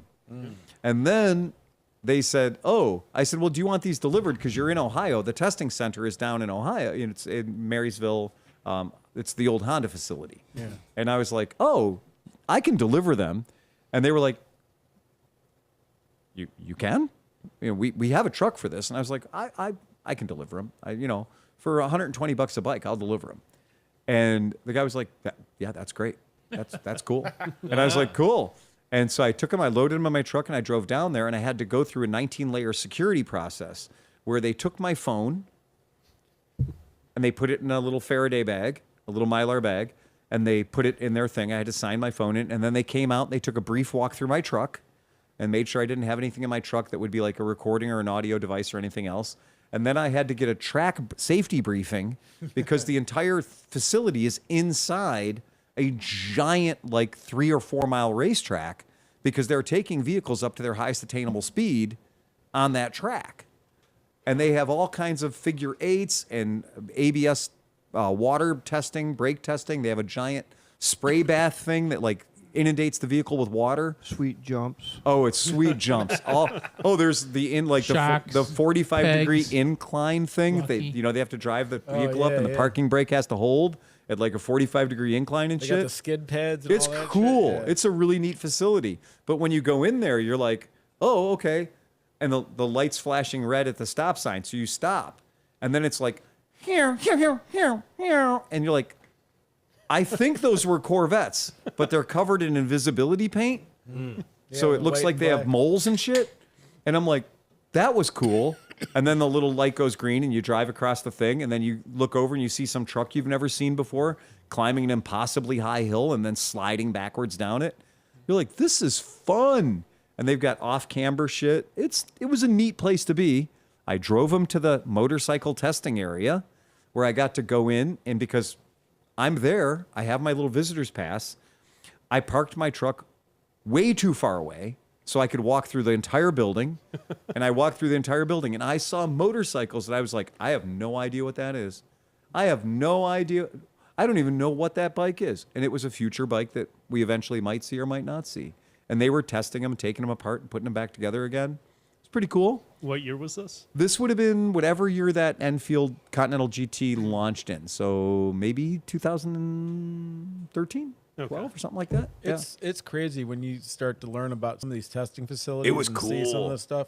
Like through my job, we go to SEMA and all these places with these garages, and they have these testing facilities where, like, the floor in this one room where they're doing, so all the sensors that are on your cars, like the bumper sensors, side sensors and stuff, they have a room where they put all this testing gear up, but the room has to be completely level. Okay. So they paid this company to come in to make this cement floor that's like 100 by 200 feet perfectly fucking level.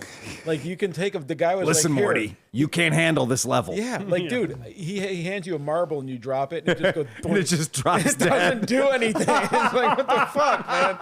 But go somewhere. Yeah. If you were a 10 millimeter socket, you'd be on Mars by now. Well, that's what I was like. Maybe I have to level my garage. But no, but they have all these sensors, and the thing is like they check to see if they're doing the self-driving car sensors and then the bumper sensors and all these different sensors in this place.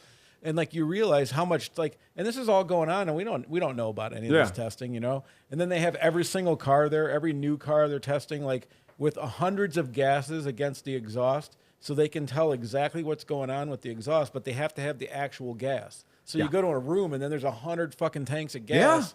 Yeah. It's insane. It's fucking insane. So I took these two Enfields in, and these were the Continental GT 535. So if I remember correctly, because it was basically their same 500 with a little bit of a cylinder kit on it, and fuel injected.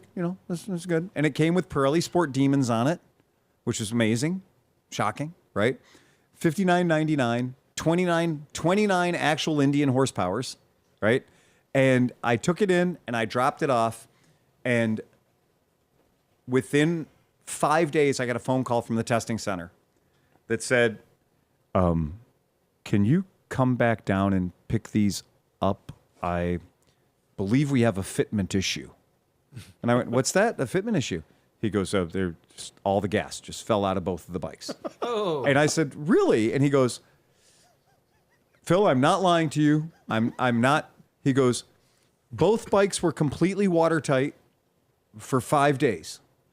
And we came into work this morning, and the smell of gas hit us in the face as 8 gallons of gas was on the floor of a room that is not meant to have 8 gallons of gas on the floor. It's kind of a big deal around here. We had to empty the whole building, call in the EPA crew. 200 people had to go out. We had to get all the doors open, all the fans going. And he goes, so can you get down here, and we're gonna give you one. We're gonna give you one. Can you make the gas stay in the gas tanks? And why is it both of them? And he goes, we've seen a lot of stuff. That's why we do 2 bikes. We do 2 bikes to see like a little bit of an average. Maybe, to rule out the ringer thing or whatever. And I was like, yeah, no, we've one of them leaked on us too. Whatever, right? So I go down, I pick them up, I bring them back, I get everything cleaned out. I permatext the living shit out of these fuel pumps, because the fuel pump is what's leaking. It's that giant circle it's, Indian rubber gasket that is, by the way, only compatible with gasoline that has one ingredient. And this is America, the Heinz 57 of fucking gasoline, where we have at least 3 things that are in our gasoline that are completely repugnant to that rubber seal, because that rubber seal is Indian rubber. Which means it hasn't seen real tree for a very long time. It's been recycled. So, yeah, not very great. And took them back down, said a million apologies. And by then the gas smell had started to dissipate from the building. And he's like, yeah. He goes, well, I got to tell you, I've been doing this for 20 years. We've tested thousands and thousands of motorcycles, and everybody here has a very strong opinion about this motorcycle. They either love it or they want it to die 1,000 deaths. He goes, when we did the dyno run, we had 100 people spectating the dyno run because the consensus was that was either going to make 15 or 19 horsepower. It advertises 29. And everybody was kind of like, this is going to throw 200cc numbers, right? And they said, we were shocked to find out that it did produce about 21 of its advertised 29 horsepower, but the valve float was significant. And we're like, yeah, I've been there. I can tell you all about that. I can tell you the speed that it was going on the dynamometer when it did that. Yeah, I can tell you. I can also tell you that the 6,000 RPM red line is extraordinarily optimistic. Yeah. The needle goes to 6,000, but I think the motor makes it to about 4,800. And they were like, okay. And so we never heard anything else from them until I got a very angry call from not Kevin Mahoney, the new Eicher family appointed management of Royal Enfield USA that called me and they were like, why'd you do us so dirty? I was like, what do you mean, why'd I do you so dirty? Oh, well, we've been contacted by the NHTSA talking about how like NTSB and they're decertifying our vehicle. And I was like, I didn't do you dirty. I prepped the living shit out of that thing. In fact, I did you a solid and I went down there, pulled it out, replaced 2 gas tank seals on the fuel pump. I think I did you pretty clean. Yeah. Oh no, it failed myriad failures. And I'm like, psh, that sounds like a you that's problem. a you fucking problem, pal. Yeah. Were and these the ones that also had the transmission issues? John will tell you that every single C5, B5, G5 that we sold, within a span of about 60 or 90 days, it went from being, there's a small problem with second gear in some of our transmissions, to there may be a small problem with second and third gear in a few of our transmissions, to it turns out quite a few of our transmissions have a small problem with second and third gear. And John, meanwhile, has already done 5 total tranny rebuilds. Second, third, and fourth. Then it turned into, I just fuck it. Here's the whole stack. And they literally sent us their performance gearbox, their back cut, square cut gear kit. And they were like, just throw money at the problem. And yeah, we did. We had to. John did. John put an atrocious number of transmissions. And BT Dubs, there are people that we sold bikes to that we called and said, you need to bring that shit in. Because when they those were like some of the first 5 we sold. They were brand new, unsold. I had to prep them so I could start them and make sure they ran before I tore them completely apart. Yeah, there were ones that got out into the world that never got that service done to them. So that's why I'm very reticent when somebody's I can imagine there were dealers that were like, oh, yeah. Oh, so after you do this dealership, you're supposed to take a punch and punch go tunk tunk. Yeah. Put 2 punches in it. How tempting would it be to just be like, just do it. Done. Dink, right. dink. And then because if you said it took you 3 hours, 5 hours, 7 hours, they paid you that. Yeah. Royal Enfield under the Kevin Mahoney era, he was very, very generous with his warranty claims. And that's why India had a real problem with Kevin Mahoney being like, yeah, warranties exist and we should be giving the customer a product that's not going to implode. I thought we got like $500 a piece for doing those. I think we did.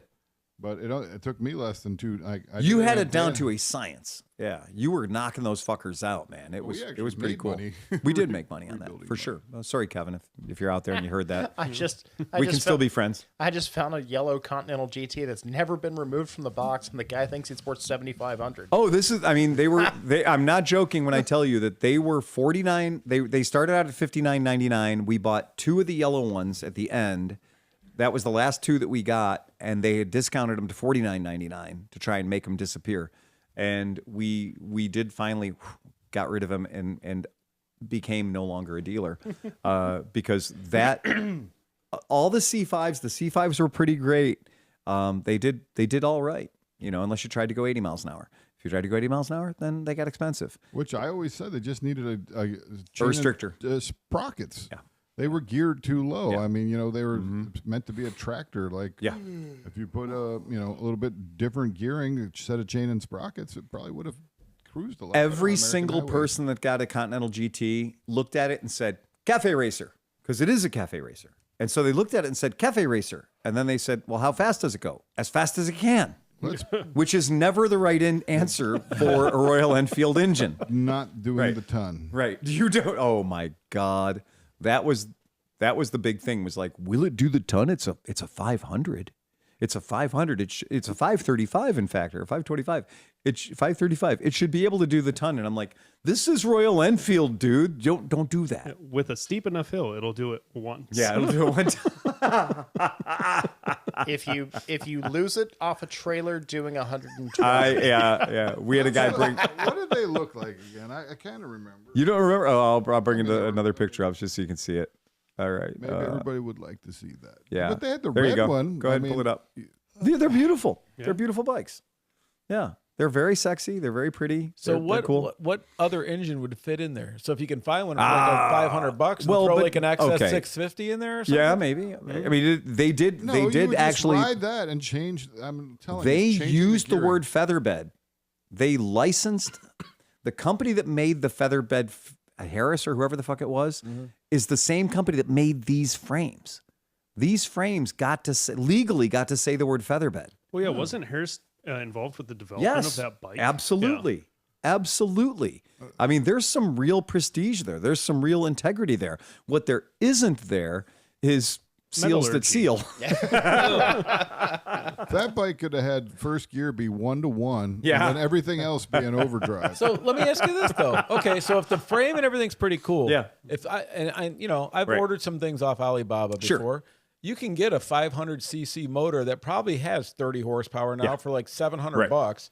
So like, what is it worth to do that? At one No, of these because things? like the suspension, those rear suspension were, I believe they were like pattern payolis, and I'm almost certain that the entire back reservoir area, there was nothing in it. Oh, like the ones you can cut. You could down? just cut the thing off and it didn't do anything. Every single person we sold it to had brought it in and said, rear shocks too hard. So we'd back the adjusters all the way off on the rear shocks and they were still too hard. It was ridiculous. You'd hit a tiny bump on the back tire and your ass would come off the seat every single time.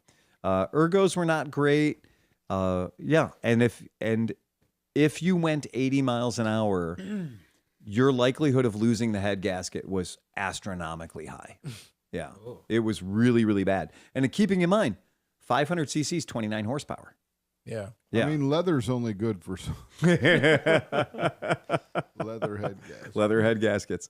Yeah, it was a problematic platform, and that's why I'm so happy that they seem to have their shit together with the 650 parallel twin and with the Himalayas 450. They seem to have their shit together. Like, don't they make a Bikers- cafe version of the 650 even more so than Yeah. yeah, they do, and they make the Chris Smith tribute C5. They're redoing the C5, but they're doing it with the 650 twin motor right now. Oh, cool. That's at dealerships, and they're beautiful. The classic, yeah, the 650 classic, and it looks just like the C5. They have an ad for it on page 4, I believe, of the VMD program. Oh, okay, yeah, because they're big sponsors, right? Yes, they're they spending are. money, and Is there actually clearly a they have money to spend more than Harley does. Is there actually a featured Mark motor this year? Yeah. I think they have like I don't 4. think so. Because it's like Royal Enfield sponsoring one portion of the event. Okay, so they're spreading it around. Kenda is sponsoring camping this year, which then all the comments were like, so how many tires are you bringing to the burnout pit? That's a missed opportunity. But I'm pretty excited about like the show because it's like 50 years of AMA Superbike. So they're gonna have all like these winners and bike. I'm losing my mind on that. Wow, that's pretty It's gonna great. be really cool. So Turn 14, of course, Turn 14 Distribution is sponsoring this entire motorcycling adventure in the United States. Turn 14, which used to be Tucker Rocky, they are the big competitors to Parts Unlimited. And Turn 14 also does automotive parts and truck parts and all kinds of stuff. So Turn 14 is a big dog, but it's a big dog. And if you're listening, for a big dog, your fucking website should work better than it does. Get on your own fucking website and try to get a YTX7 battery, you bastards. Come on, go on your own website as a dealership and try to buy a YTX7 battery and then try to price compare it against other batteries that are also 7 amp hours in the same configuration. You can't fucking do it. Meanwhile, I can do it on Parts Unlimited in 7 fucking seconds if I'm going slow. I could yell at my fucking computer, go to Parts Unlimited and show me every 7 amp hour battery. And it's like, brrr, and it'll stock them by like, okay, dealer cost on that one is, X. Yeah, sure. I'd like to order 50 of those. Great. They'll be there in 7 minutes. Yeah. That's Parts Unlimited. Turn 14 is fucking awful. Yeah. They have the worst interface. If you are trying to find parts at your dealership and you're resorting to Turn 14, you'd better already know the part number for the item you're fucking trying to order, because they do not, there is no flexibility in their program at all to just be like, yeah, I just want to look at all the chains that fit my motorcycle, right? I just want to see what my options are. No, you need to give me the part number for the particular chain you're looking for. Well, that's not how customers shop. Yeah, that's it. So there's going to be Vintage Days. Yeah, that's coming up, isn't it? It sure is. When is that? How many of us here at this table? July 24th through 26th, motherfucker. How many, like next 10 week? days from right now, right? How many here 8 have days 7 from right months of work to do this weekend? now. Yeah. We're all going to be super busy. Yeah, right. Oh, yeah. good. My bike's already loaded on the trailer sitting in the front yard. I went up to Conneaut and picked up the KLR and the CT70, and I just dumped the trailer in my front yard. And I'm like, Yeah, we haven't gotten our media credentials yet. I don't know if anybody got their camping passes yet. I didn't check to see camping, mine. schmamping. I did. I I didn't buy have anything. I have about 6 printed out right now. Okay. So I'm going to try to get all your guys' by the middle of next week. And I think what I'm going to do is give the binder to Bruce. Okay. Because Bruce is going Wednesday. Oh, wow. Because he paid for early entry and racing and all kinds of He shit. did? Yeah. Wow. So he's going Wednesday. So I'm Damn. hoping he can go and rope the shit off and just sit there with the fucking binder. And just be Nice. Bruce. Oh, that's cool. Yeah. That's very So, cool. Yeah. Oh, I like the sound of that. That's pretty neat. Yeah, I see zero problem with that. Yeah, having everything squared away and having that stuff done. That takes a little pressure off. It does take a 'Cause lot there's of the bit- pressure off. There's nothing worse than getting up at 4 a.m. and having that like, Oh yeah. gotta get there. Yeah. It's fucking terrible. Oh yeah, last year we're pulling the big toter home out of the driveway, and I'm getting messages from Liza with her phone number to call her, and I'm like, "What's going on?" Oh yeah. She's like, "Sleepy's trying to fight people. We need your camping pass." Shit is bananas. Yeah. Yeah. It was getting a little rough. Yep. That guy got on my nerves, man. I'm like, look, we're trying. Well, because you know why? Because for once in my life, I wasn't trying to scam anybody. Like I was Also true. I was being Right. honest, and this fucking guy was pissing me off, man. Right. I'm like, look, motherfucker. Not only did we have 15 fucking camping spaces, and we're currently occupying 6. So Right. suck my fucking dick. Like, Yes. It wasn't like we were even trying to scam an extra one, or even we weren't even close. I mean, Right. if you Like- told him that and he wasn't satisfied, I can't believe. I mean, He was That's like, true. he told me, I need to see the physical copies of them here. I don't care if people go offline. Make sure you have the thing. I told him, no problem, dude. Next year, 3-ring fucking binder with everybody shit in it. And that's what we're doing. There you go. And That's if what the you same do. guy shows up, if not, I'm gonna be like, look, call Captain Sarge fucking Army guy and tell and Right. here's his fucking binder. That's true. Yeah, that's absolutely that's what you do. Yep. Yeah, that's exactly. I did find mine. So I do have my tent camping passes are here for 2026. I So bought nothing. They're physically here. I'm Yep. staying with Bruce. There you go. It's perfect. And you. Yeah. And you. And you I'm and you staying with and you. everybody. Stay with everyone. Yeah. I Yeah. figure the worst comes to worst. If nothing else, I'll just spend the $24 to buy a one-day pass. A 1-day pass, And I'll just exactly. drive in. Right. For as much as people stress out about this fucking thing, keep in mind, folks, that you can walk up to the front gate and go, I want to come in here. And they go, how long do you want to come in here? Today would be good. Good, $24. Can I go in? You can go in. How long can I stay? Until we throw you out. Monday morning, right? Yeah. That's what it is. And like people are like, well, I don't have the pass for Friday, Saturday, and Sunday. Fucking get your monkey ass in here on Thursday night or Friday night. Get in. Be in. Be in there. Don't leave, and you don't have a problem. Yes. Yeah. God, people, do If we you have to need spell leave, it out for then you? Just grab you just something from did. somebody else. Right. Yeah, if we have to fucking spell it out for you. There is more bullshit around, like, well, I don't have a tent pass and a camper pass and a bathroom pass and an early exit and let's be a parking realistic, pass. Though. If you're Yeah. a person, you're not going to be able to do that if Yeah. you have a fucking RV Right. or a big camper car Yeah, or all right, this right, other right. shit. Yeah. If you are an dude or Yeah, an if your car, camper has a mailbox on it, Yeah. you might be too late for you to get the good camper pass that you need at this point. But if you're just in a Right. car, once you I got people freaking out on the vendors thing because the swap meet. Oh, well, all the swap meet spots are closed. Go on the fucking go to the AMA Vintage those Days people can't forum make it. on the Facebook thing. I've counted 30 people that are like, does anybody want 2 spots at the end of row B? Yep. You know, there's plenty out there. So if the train left the station and you decided you wanted to be a vendor this year and you desperately wanted to be up there in the swap meet, there's plenty available. Some of them may even be discounted prices. You know, If I because really got they're trying to move fakakta along. and they wouldn't let me drive into the camping area on day one, which Right.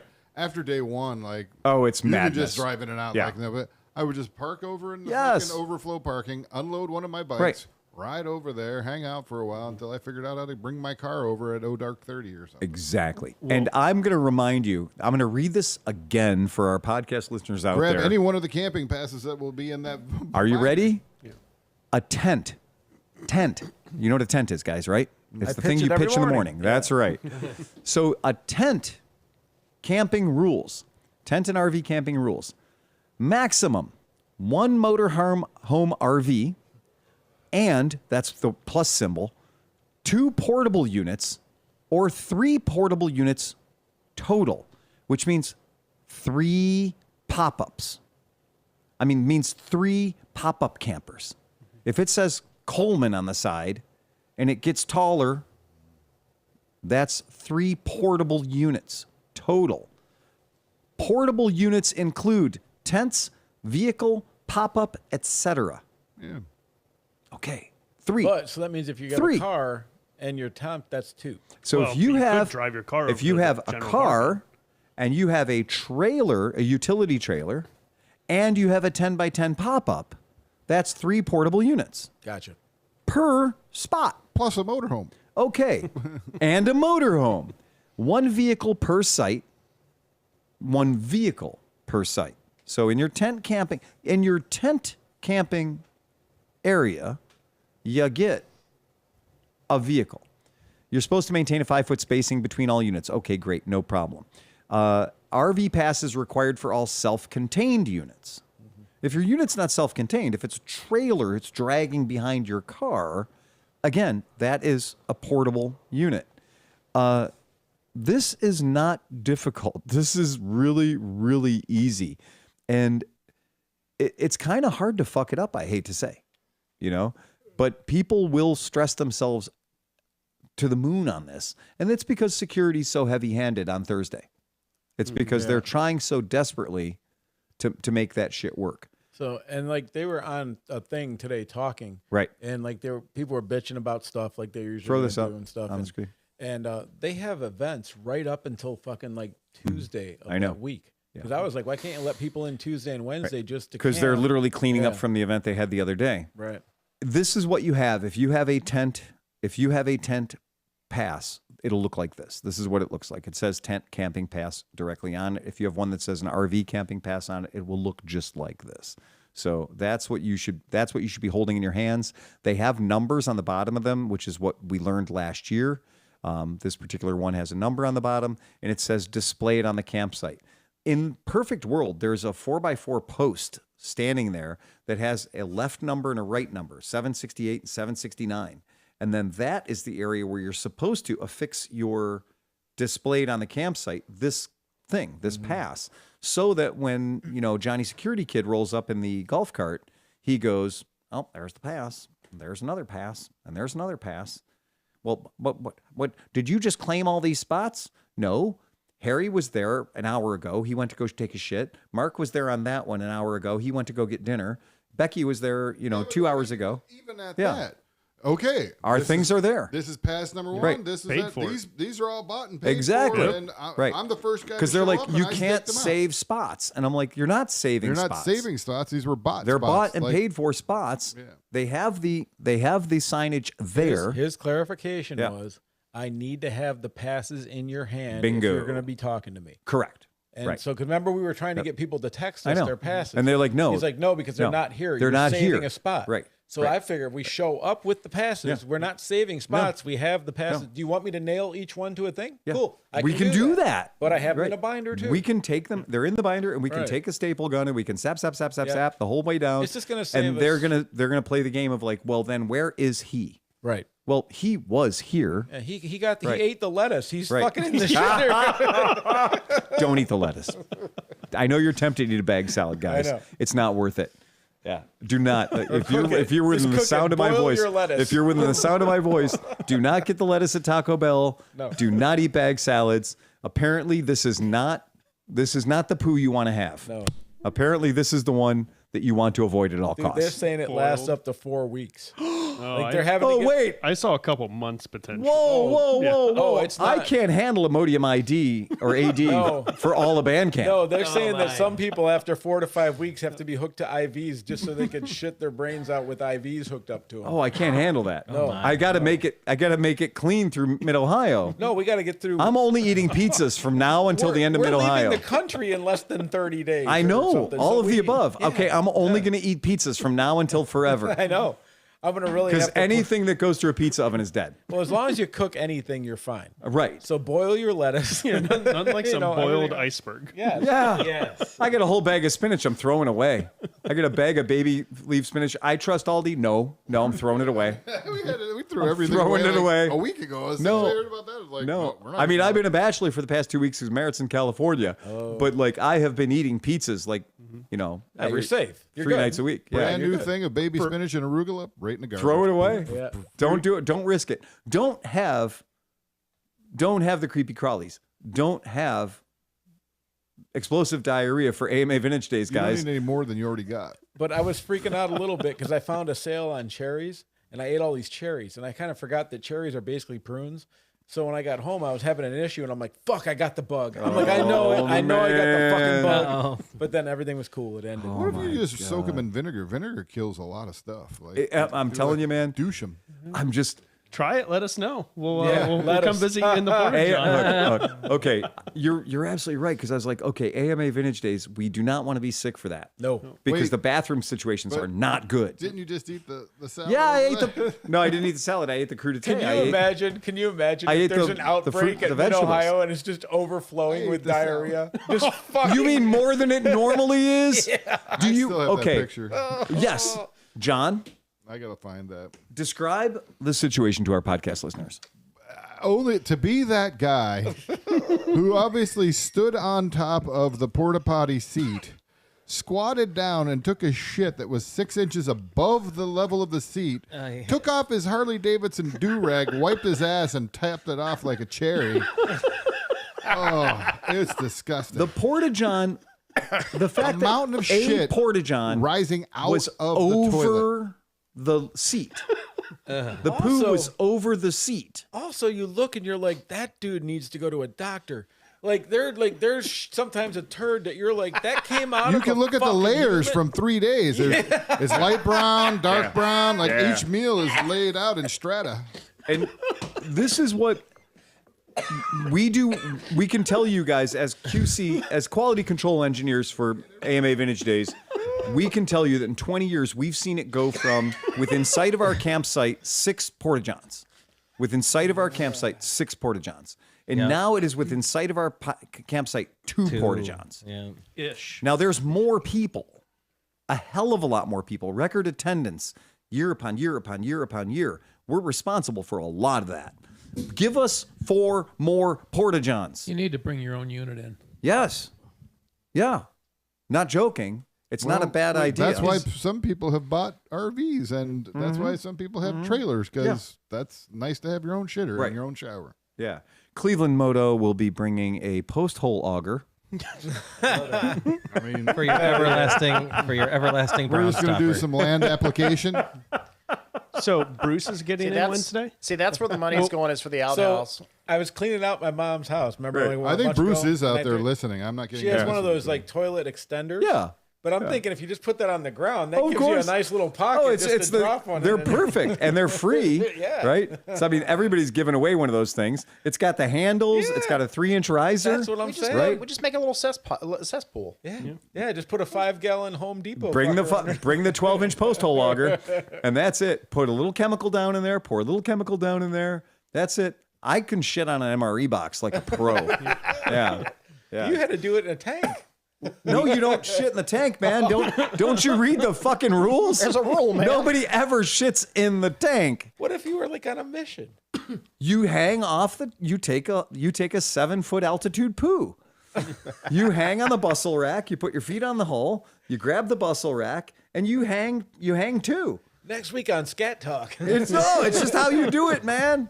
Yeah, it's just how you do it. You just let it drop.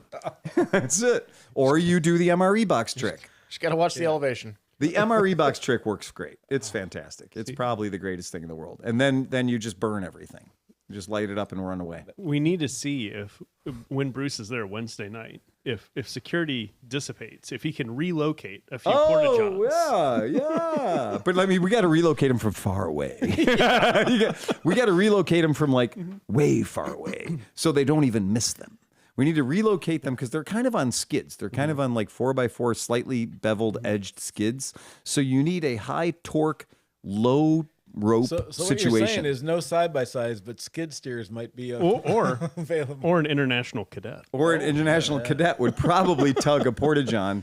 One that's fresh. This wasn't the best year for it. Yeah. But oh, that is brilliant. I mean, that is crowning. This was right up to that it. Was but the year before, it was actually up and out. Why do you have a picture of this in your phone? Because I'm like, look how fucking ridiculous this is. The first thing is when you complain to management, you're like, okay, this is unsanitary. It's Saturday night. You guys haven't been here to clean the shitter in way too long, or you don't have anywhere nearly enough shitters.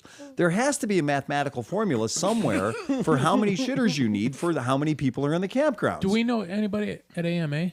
Yeah, we do. Yeah. And I don't think, here's the thing, I don't think AMA pays for those shitters. I think that that's entirely on Mid-Ohio pays for them. Yeah, I think that's why there's not as many as there used to be. Well, we talked to them. I really got the understanding of the separation. Sure. Because you just think it's like, oh, they rent the track, but the AMA is doing everything. No, the AMA is just like, hey, we're here, but that's and next week it's going to be whatever racing organization, and the week after that's going to be their racing organization. And the Porta-Johns stay. Right. They just have a crazy contract with Porta-John Incorporated to come out and treat them all. They changed companies this year, I think. Well, that's more information than I knew. Yeah, because the contact for like the RV pump out, which is who also does the Porta-Johns, is a different company this year. So had no idea. Fingers crossed. Maybe the situation's better this year. Yeah, well. You know that they have a dump station there, right? Yes. You can dump and I have to pull the trailer out and all the way to the other side. Yeah, it's by the nice bathrooms. Well, on your way out. Yeah. Yeah. The dump station is where you line up for the lap of those. Or you can do what I talked to you about. Crack the valve and take a few laps to the campsite. It's like the fertilizer wagon. Yeah, we've seen some people doing that. Couple laps. We've seen some people doing that. Hey, look, I'm gonna drive up there on the hillside because I think I left my baseball cap over there with the RV, and you're like, oh, okay. And then you see the Amish kids playing in it. The honey wagon half. Pull up to the fence. Let her rip.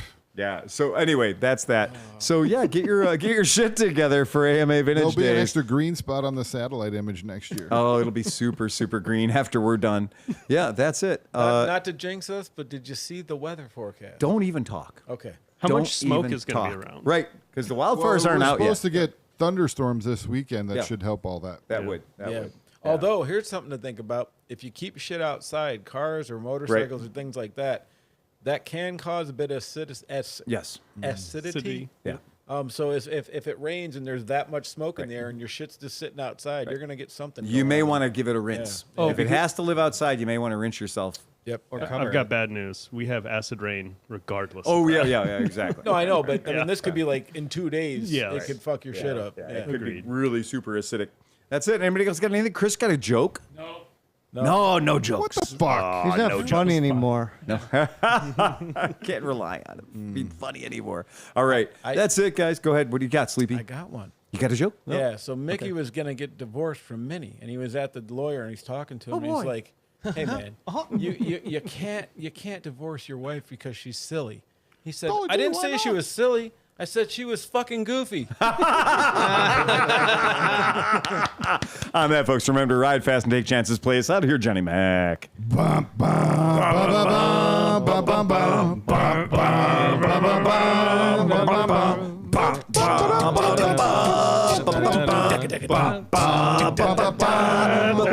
Eject, hit the red button. Get us out of here, Sleepy.